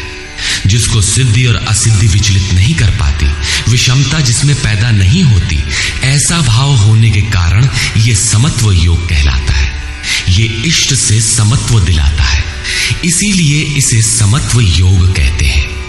कामनाओं का सर्वथा त्याग है, इसलिए इसे निष्काम कर्म योग कहते हैं। कर्म करना है, इसलिए इसे कर्म योग कहते हैं। परमात्मा से मेल कराता है, इसलिए इसका नाम योग अर्थात मेल है। इसमें बौद्धिक स्तर पर ध्यान रखना पड़ता है कि सिद्धि और असिद्धि में समभाव रहे, आसक्ति न हो, फल की वासना न आने पाए। इसलिए यही निष्काम कर्म योग बुद्धि योग भी कहा जाता है। दूरेण ह्यवरं कर्म बुद्धियोगात् धनञ्जय बुद्धौ शरणमन्विच्छ कृपणाः फलहेतवः। धनंजय, अवरम कर्म, निकृष्ट कर्म, वासना वाले कर्म बुद्धि योग से अत्यंत दूर है। फल की कामना वाले कृपण हैं। वे आत्मा के साथ उदारता नहीं बरतते। अतः समत्व बुद्धि योग का आश्रय ग्रहण कर। जैसी कामना है वैसा मिल भी जाए तो उसे भोगने के लिए शरीर धारण करना पड़ेगा। आवागमन बना है तो कल्याण कैसा। साधक को तो मोक्ष की भी वासना नहीं रखनी चाहिए, क्योंकि वासनाओं से मुक्त होना ही तो मोक्ष है। फल की प्राप्ति का चिंतन करने से साधक का समय व्यर्थ नष्ट हो जाता है और फल प्राप्त होने पर वो उसी फल में उलझ जाता है। उसकी साधना समाप्त हो जाती है। आगे वो भजन क्यों करे, वहां से वो भटक जाता है। इसलिए समत्व बुद्धि से योग का आचरण करें। ज्ञान मार्ग को भी श्री कृष्ण ने बुद्धि योग कहा था कि अर्जुन, ये बुद्धि तेरे लिए ज्ञान योग के विषय में कही गई। और यहां निष्काम कर्म योग को भी बुद्धि योग कहा गया। वस्तुतः दोनों में बुद्धि का दृष्टिकोण का ही अंतर है। उसमें लाभ हानि का रिकॉर्ड रखकर उसे जांच कर चलना पड़ता है। इसमें भी बौद्धिक स्तर पर समत्व बनाए रखना पड़ता है। इसलिए इसे समत्व बुद्धि योग कहा जाता है। इसलिए धनंजय, तू समत्व बुद्धि योग का आश्रय ग्रहण कर, क्योंकि फल की वासना वाले अत्यंत कृपण हैं। बुद्धियुक्तो जहातीह उभे सुकृत दुष्कृते तस्माद्योगाय युज्यस्व योग कर्मसु कौशलम्। समत्व बुद्धि युक्त पुरुष पुण्य पाप दोनों को ही इसी लोक में त्याग देता है, उनसे लिपायमान नहीं होता। इसलिए समत्व बुद्धि योग के लिए चेष्टा कर। योगः कर्मसु कौशलम। समत्व बुद्धि के साथ कर्मों का आचरण कौशल ही योग है। संसार में कर्म करने के दो दृष्टिकोण प्रचलित हैं। लोग कर्म करते हैं तो उसका फल भी अवश्य चाहते हैं, या फल न मिले तो कर्म करना ही नहीं चाहते। किंतु योगेश्वर श्री कृष्ण इन कर्मों को बंधनकारी बताते हुए आराधना को एकमात्र कर्म मानते हैं। इस अध्याय में उन्होंने कर्म का नाम मात्र लिया, अध्याय 3 के 9वें श्लोक में उसकी परिभाषा दी और चौथे अध्याय में कर्म के स्वरूप पर विस्तार से प्रकाश डाला। प्रस्तुत श्लोक में श्री कृष्ण ने सांसारिक परंपरा से हटकर कर्म करने की कला बताई कि कर्म तो करो, श्रद्धा पूर्वक करो, किंतु फल के अधिकार को स्वेच्छा से छोड़ दो। फल जाएगा कहां? यही कर्मों के करने का कौशल है। निष्काम साधक की समग्र शक्ति इस प्रकार कर्म में लगी रहती है। फिर भी जिज्ञासा स्वाभाविक है कि क्या सदैव कर्म ही करते रहना है या इसका कुछ परिणाम भी निकलेगा? इसे देखें।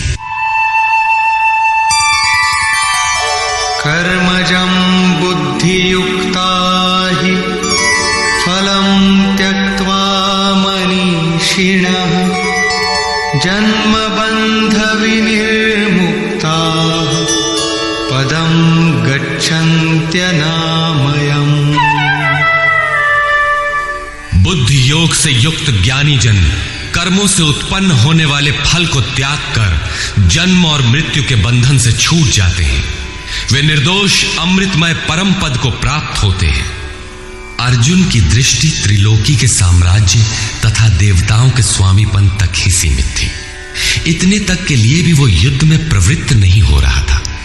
यहां श्री कृष्ण उसे नवीन तथ्य उद्घाटित करते हैं कि आसक्ति रहित कर्म द्वारा अनामय पद प्राप्त होता है। निष्काम कर्म योग परम पद को दिलाता है, जहां मृत्यु का प्रवेश नहीं है। इस कर्म में प्रवृत्ति कब होगी? यदा ते मोह कलिलं बुद्धिर्व्यतितरिष्यति तदा गन्तासि निर्वेदं श्रोतव्यस्य श्रुतस्य च। जिस काल में तेरी साधक की बुद्धि मोह रूपी दलदल को पूर्णतः पार कर लेगी, लेश मात्र भी मोह न रह जाए, उस समय जो सुनने योग्य है उसे तू सुन सकेगा और सुने हुए के अनुसार वैराग्य को प्राप्त हो सकेगा, अर्थात उसे आचरण में ढाल सकेगा। अभी तो जो सुनने लायक है उसे न तो तू सुन पाया है और आचरण का तो प्रश्न ही नहीं खड़ा होता। इसी योग्यता पर पुनः प्रकाश डालते हैं। श्रुति विप्रतिपन्ना ते यदा स्थास्यति निश्चला समाधावचला बुद्धिः तदा योगमवाप्स्यसि। अनेक प्रकार के वेद वाक्यों को सुनकर विचलित हुई तेरी बुद्धि जब परमात्म स्वरूप में समाधिस्थ होकर अचल स्थिर ठहर जाएगी, तब तू समत्व योग को प्राप्त होगा, पूर्ण समस्थिति को प्राप्त करेगा, जिसे अनामय परम पद कहते हैं। यही योग की पराकाष्ठा है और यही अप्राप्त की प्राप्ति है। वेदों से तो शिक्षा ही मिलती है, किंतु श्री कृष्ण कहते हैं श्रुति विप्रतिपन्ना। श्रुतियों के अनेक सिद्धांतों को सुनने से बुद्धि विचलित हो जाती है। सिद्धांत तो अनेकों सुने, लेकिन जो सुनने योग्य है लोग उससे दूर ही रहते हैं। ये विचलित बुद्धि जिस समय समाधि में स्थिर हो जाएगी, तब तू योग की पराकाष्ठा अमृत पद को प्राप्त करेगा। इस पर अर्जुन की उत्कंठा स्वाभाविक थी कि वे महापुरुष कैसे होते हैं जो अनामय परम पद में स्थित है, समाधि में जिनकी बुद्धि स्थिर है। उसने प्रश्न किया। अर्जुन उवाच।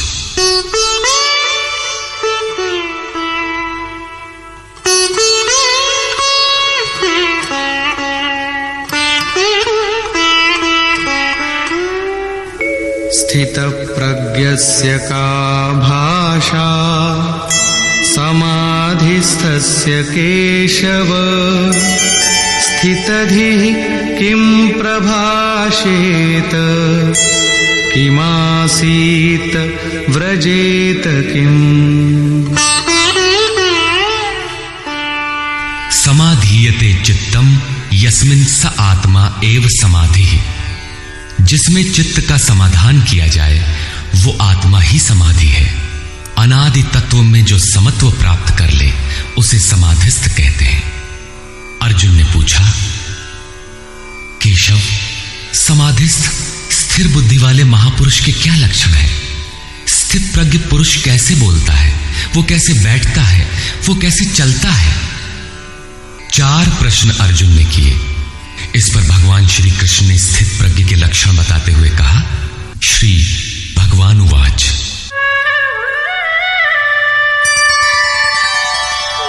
प्रजहाति यदा कामान् सर्वान् पार्थमनोगतान् आत्मन्येवात्मना तुष्टः स्थितप्रज्ञस्तदोच्यते।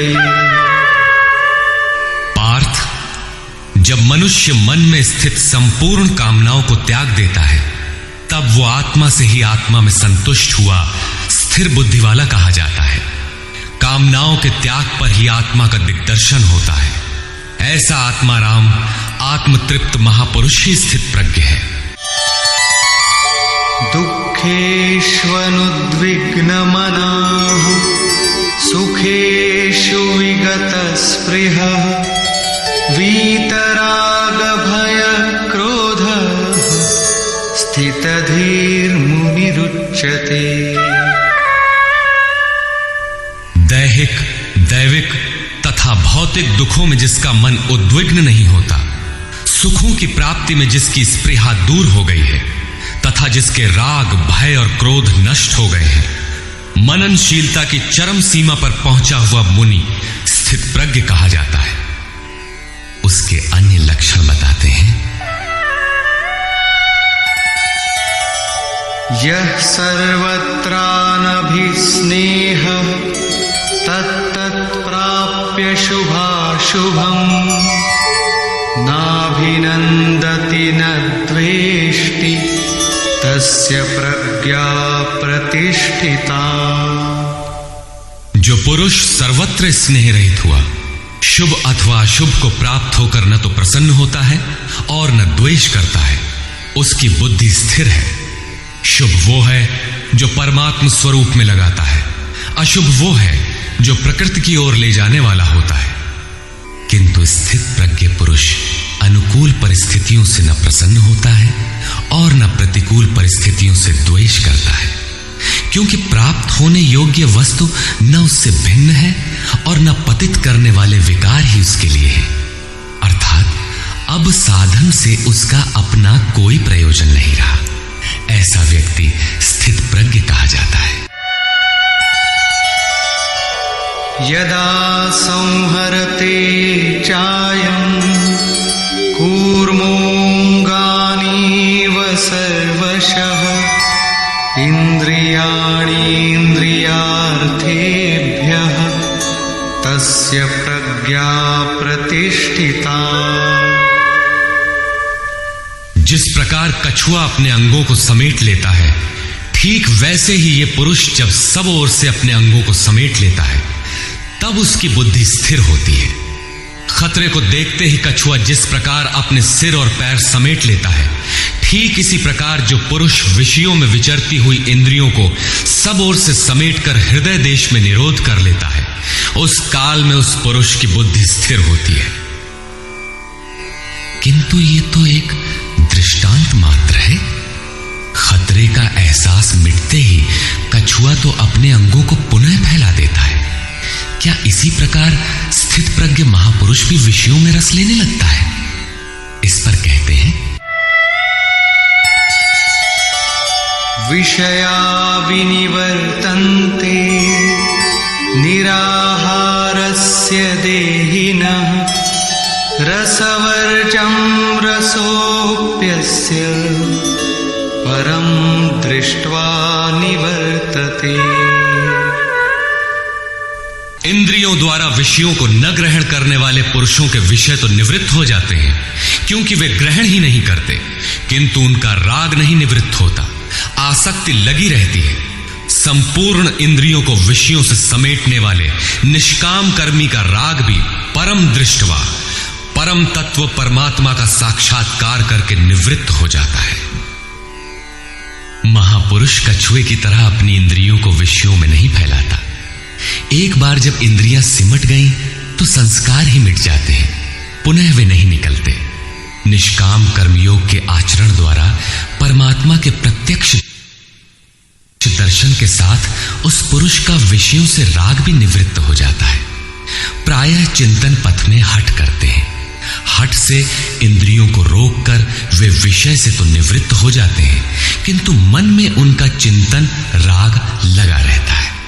ये आसक्ति परम दृष्टवा परमात्मा का साक्षात्कार करने के बाद ही निवृत्त होती है, इसके पूर्व नहीं। पूज्य महाराज जी इस संबंध में अपनी एक घटना बताया करते थे। गृह त्याग से पूर्व उन्हें 3 बार आकाशवाणियां हुई थी। हमने पूछा, महाराज जी आपको आकाशवाणी क्यों हुई, हम लोगों को तो नहीं हुई? तब इस पर महाराज जी कहे, हो ई शंका मोहू के भई रही, अर्थात ये संदेह मुझे भी हुआ था।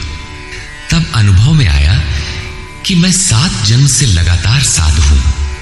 4 जन्म तो केवल साधुओं सा वेश बनाए, तिलक लगाए, कहीं विभूति पोते, कहीं कमंडलू लिए विचरण कर रहा हूं।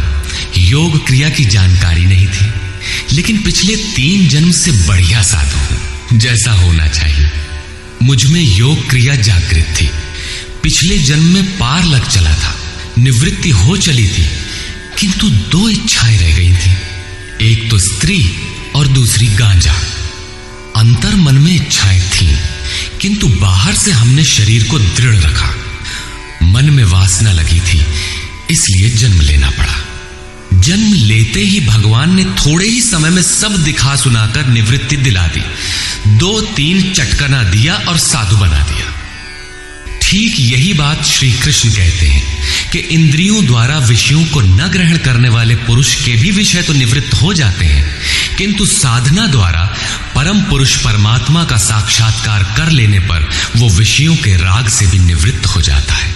अतः जब तक साक्षात्कार न हो कर्म करना है। इंद्रियों को विषयों से समेटना कठिन है। इस पर प्रकाश डालते हैं।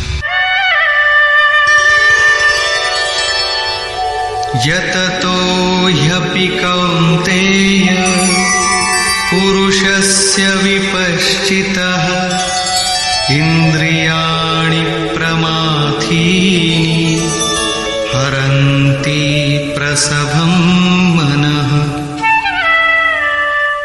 कौन्ते, प्रयत्न करने वाले मेधावी पुरुष की प्रमथनशील इंद्रियां उसके मन को बलात् हर लेती हैं, विचलित कर देती हैं। इसलिए तानि सर्वाणि संयम्य युक्त आसीत मत्परः वशे हि यस्येन्द्रियाणि तस्य प्रज्ञा प्रतिष्ठिता। उन संपूर्ण इंद्रियों को संयत करके योग से युक्त और समर्पण के साथ मेरे आश्रित हो, क्योंकि जिस पुरुष की इंद्रियां वश में होती हैं उसी की बुद्धि स्थिर होती है। यहां योगेश्वर श्री कृष्ण साधन के निषेधात्मक अवयवों के साथ उसके विधेयात्मक पहलू पर जोर देते हैं। केवल संयम और निषेध से इंद्रियां वश में नहीं होती। समर्पण के साथ इष्ट चिंतन अनिवार्य है। इष्ट चिंतन के अभाव में विषय चिंतन होगा, जिसके कुपरिणाम श्री कृष्ण के ही शब्दों में देखें।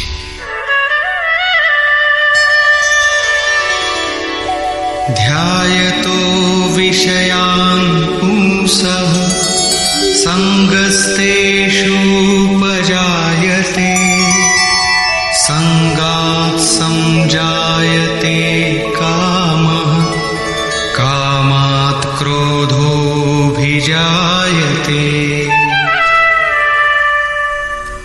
विषयों का चिंतन करने वाले पुरुष की उन विषयों में आसक्ति हो जाती है। आसक्ति से कामना उत्पन्न होती है। कामना पूर्ति में व्यवधान आने से क्रोध उत्पन्न होता है। क्रोध किसे जन्म देता है? क्रोधाद् भवति सम्मोहः सम्मोहात् स्मृति विभ्रमः स्मृतिभ्रंशात् बुद्धिनाशो बुद्धिनाशात् प्रणश्यति। क्रोध से विशेष मूढ़ता अर्थात अविवेक उत्पन्न होता है। नित्य अनित्य वस्तु का विचार नहीं रह जाता। अविवेक से स्मरण शक्ति भ्रमित हो जाती है, जैसा अर्जुन को हुआ था। भ्रमतीव च मे मनः। गीता के समापन पर उसने कहा, नष्टो मोह स्मृतिर्लब्धा। क्या करें क्या न करें इसका निर्णय नहीं हो पाता। स्मृति भ्रमित होने से योग परायण बुद्धि नष्ट हो जाती है और बुद्धि नाश होने से ये पुरुष अपने श्रेय साधन से च्युत हो जाता है। यहां श्री कृष्ण ने बल दिया है कि विषयों का चिंतन नहीं करना चाहिए। साधक को नाम रूप लीला और धाम में ही कहीं लगे रहना चाहिए। भजन में ढील देने पर मन विषयों में जाएगा। विषयों के चिंतन से आसक्ति हो जाती है।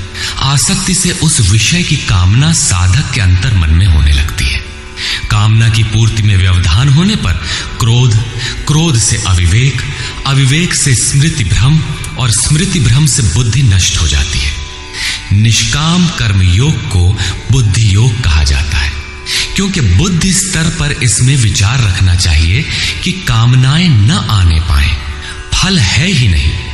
कामना आने से यह बुद्धि योग नष्ट हो जाता है। साधन करिय विचारहीन, मन शुद्ध होए नहीं तैसे। विचार आवश्यक है।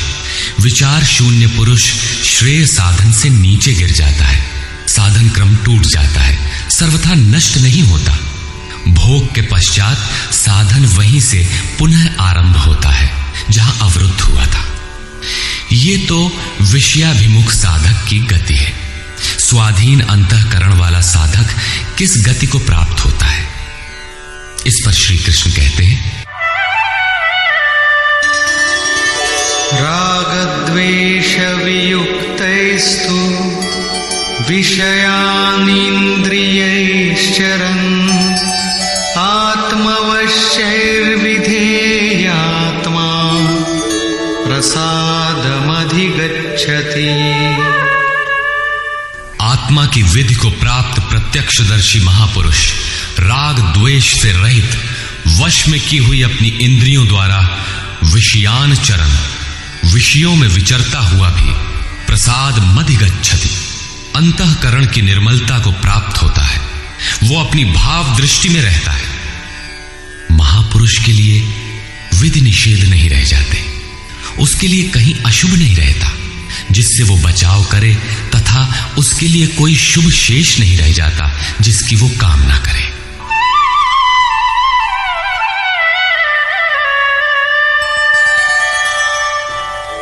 प्रसादे सर्वदुःखानां हानिरस्योपजायते प्रसन्नचेतसो याशु बुद्धिः पर्यवतिष्ठते। भगवान के पूर्ण कृपा प्रसाद भगवत्ता से संयुक्त होने पर इसके संपूर्ण दुखों का अभाव हो जाता है। दुखालयम अशाश्वतम, संसार का अभाव हो जाता है और उस प्रसन्न चित्त वाले पुरुष की बुद्धि शीघ्र ही अच्छी प्रकार स्थिर हो जाती है। किंतु जो योग युक्त नहीं है उनकी दशा पर प्रकाश डालते हैं। नास्ति बुद्धिरयुक्तस्य न चायुक्तस्य भावना न चाभावयतः शान्तिः अशान्तस्य कुतः सुखम्। योग साधन रहित पुरुष के अंतःकरण में निष्काम कर्मयुक्त बुद्धि नहीं होती। उस अयुक्त के अंतःकरण में भाव भी नहीं होता। भावना रहित पुरुष को शांति कहा और अशांत पुरुष को सुख कहा। योग क्रिया करने से कुछ दिखाई पड़ने पर ही भाव बनता है। जाने बिनु ना होई प्रतीति, भावना बिना शांति नहीं मिलती और शांति रहित पुरुष को सुख अर्थात शाश्वत सनातन की प्राप्ति नहीं होती। इंद्रियाणां हि चरतां यन्मनोनुविधीयते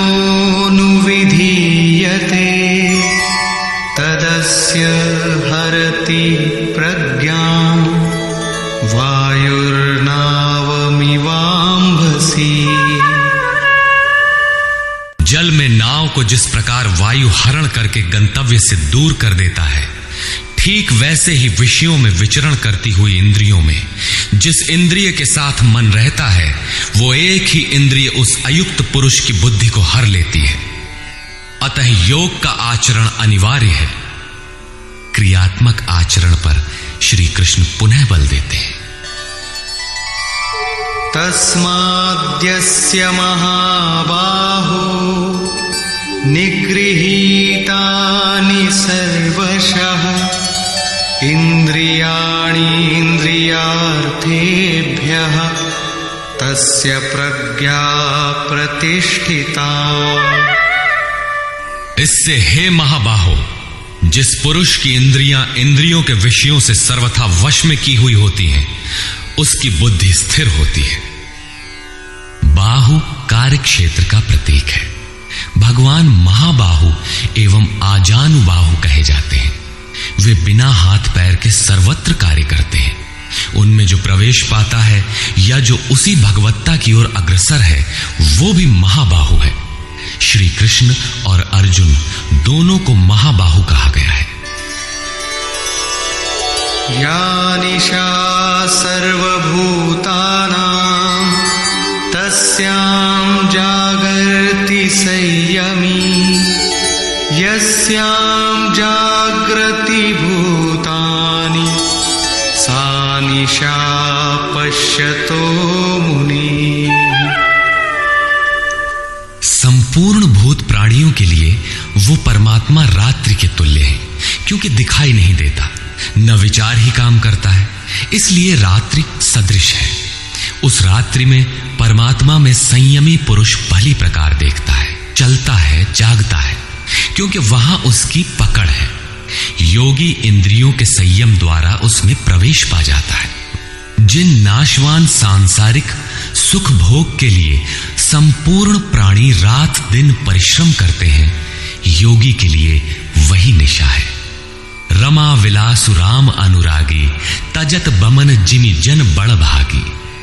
जो योगी परमार्थ पथ में निरंतर सजग और भौतिक ऐषणाओं से सर्वथा निष्प्रिय होता है, वही उस इष्ट में प्रवेश पाता है। वो रहता तो संसार में ही है, किंतु संसार का उस पर प्रभाव नहीं पड़ता। महापुरुष की इस रहनी का चित्रण देखें। आपूर्यमाणमचल प्रतिष्ठम् समुद्रमाप प्रविशन्ति यद्वत् तद्वत् कामायं प्रविशन्ति सर्वे स शान्तिमाप्नोति न कामकामी।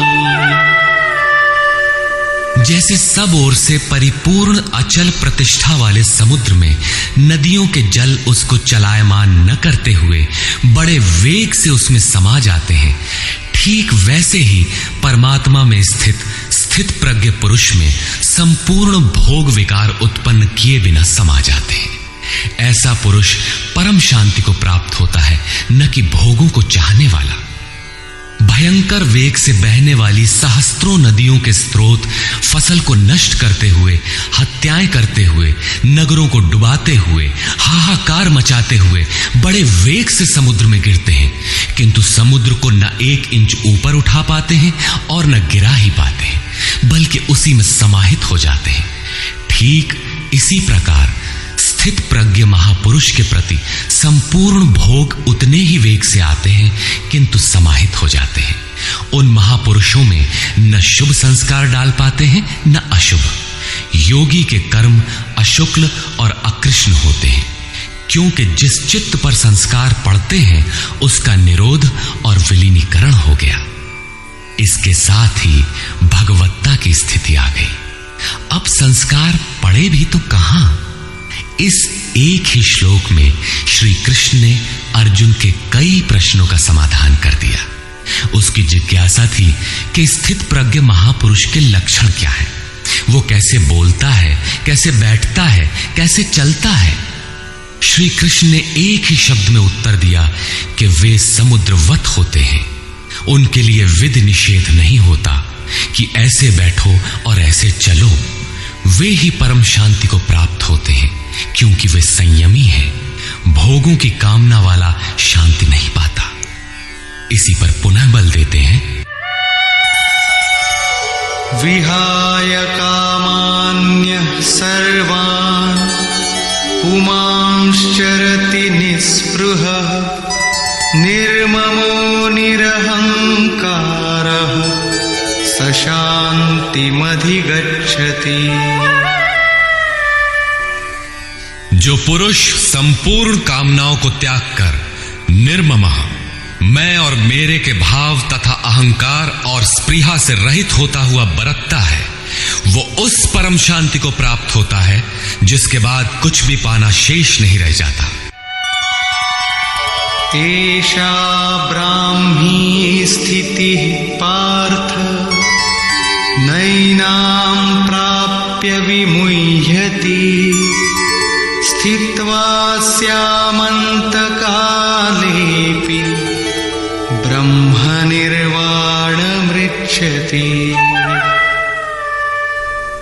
पार्थ, उपर्युक्त स्थिति ब्रह्म को प्राप्त हुए पुरुष की स्थिति है। समुद्रवत उन महापुरुषों में विषय नदियों की तरह समा जाते हैं। वे पूर्ण संयमी और प्रत्यक्षता परमात्मदर्शी हैं। केवल अहम ब्रह्मास्मि पढ़ लेने या रट लेने से यह स्थिति नहीं मिलती। साधन करके ही इस ब्रह्म की स्थिति को पाया जाता है। ऐसा महापुरुष ब्रह्म निष्ठा में स्थित रहते हुए शरीर के अंत काल में भी ब्रह्मानंद को ही प्राप्त होता है। निष्कर्ष, प्रायः कुछ लोग कहते हैं कि दूसरे अध्याय में गीता पूर्ण हो गई, किंतु यदि केवल कर्म का नाम मात्र लेने से कर्म पूरा हो जाता हो, तब तो गीता का समापन माना जा सकता है। इस अध्याय में योगेश्वर श्री कृष्ण ने यही बताया कि अर्जुन, निष्काम कर्म योग के विषय में सुन, जिसे जानकर तू संसार बंधन से छूट जाएगा। कर्म करने में तेरा अधिकार है, फल में कभी नहीं। कर्म करने में तेरी अश्रद्धा भी ना हो, निरंतर करने के लिए तत्पर हो जा। इसके परिणाम में तू परम दृष्टवा, परम पुरुष का दर्शन कर स्थित प्रज्ञ बनेगा, परम शांति पाएगा। किंतु यह नहीं बताया कि कर्म है क्या। यह सांख्य योग नामक अध्याय नहीं है। यह नाम शास्त्रकार का नहीं, अपितु टीकाकारों की देन है। वे अपनी बुद्धि के अनुसार ही ग्रहण करते हैं, तो आश्चर्य क्या है। इस अध्याय में कर्म की गरिमा, उसे करने में बरती जाने वाली सावधानी और स्थित प्रज्ञ के लक्षण बताकर श्री कृष्ण ने अर्जुन के मन में कर्म के प्रति उत्कंठा जागृत की है। उसे कुछ प्रश्न दिए हैं। आत्मा शाश्वत है, सनातन है, उसे जानकर तत्वदर्शी बनो। उसकी प्राप्ति के दो साधन हैं, ज्ञान योग और निष्काम कर्म योग। अपनी शक्ति को समझकर हानि लाभ का स्वयं निर्णय लेकर कर्म में प्रवृत्त होना ज्ञान मार्ग है, तथा इष्ट पर निर्भर होकर समर्पण के साथ उसी कर्म में प्रवृत्त होना निष्काम कर्म मार्ग या भक्ति मार्ग है। गोस्वामी तुलसीदास ने दोनों का चित्रण इस प्रकार किया है। मोरे प्रौढ़ तनय समज्ञानी, बालक सुत समदास अमानी, जनहि मोर बल निज बल ताही, दुह कह काम क्रोध रिपु आही। मेरे दो प्रकार के भजने वाले हैं, एक ज्ञान मार्गी, दूसरा भक्ति मार्गी। निष्काम कर्म मार्गी या भक्ति मार्गी शरणागत होकर मेरा आश्रय लेकर चलता है। ज्ञान योगी अपनी शक्ति सामने रखकर अपनी हानि लाभ का विचार कर अपने भरोसे चलता है, जबकि दोनों के शत्रु एक ही हैं। ज्ञान मार्गी को काम क्रोधादि शत्रुओं पर विजय पाना है और निष्काम कर्म योगी को भी इन्हीं से युद्ध करना है। कामनाओं का त्याग दोनों करते हैं और दोनों मार्गों में किया जाने वाला कर्म भी एक ही है। इस कर्म के परिणाम में परम शांति को प्राप्त हो जाओगे। लेकिन यह नहीं बताया कि कर्म है क्या। अब आपके भी समक्ष कर्म एक प्रश्न है। अर्जुन के मन में भी कर्म के प्रति जिज्ञासा हुई। तीसरे अध्याय के आरंभ में ही उसने कर्म विषयक प्रश्न प्रस्तुत किया। अतः ओम तत्सदिति श्रीमद्भगवद गीता सूपनिषत्सु ब्रह्म विद्यायाम योग शास्त्रे श्री कृष्णार्जुन संवादे कर्म जिज्ञासा नाम द्वितीयो अध्याय।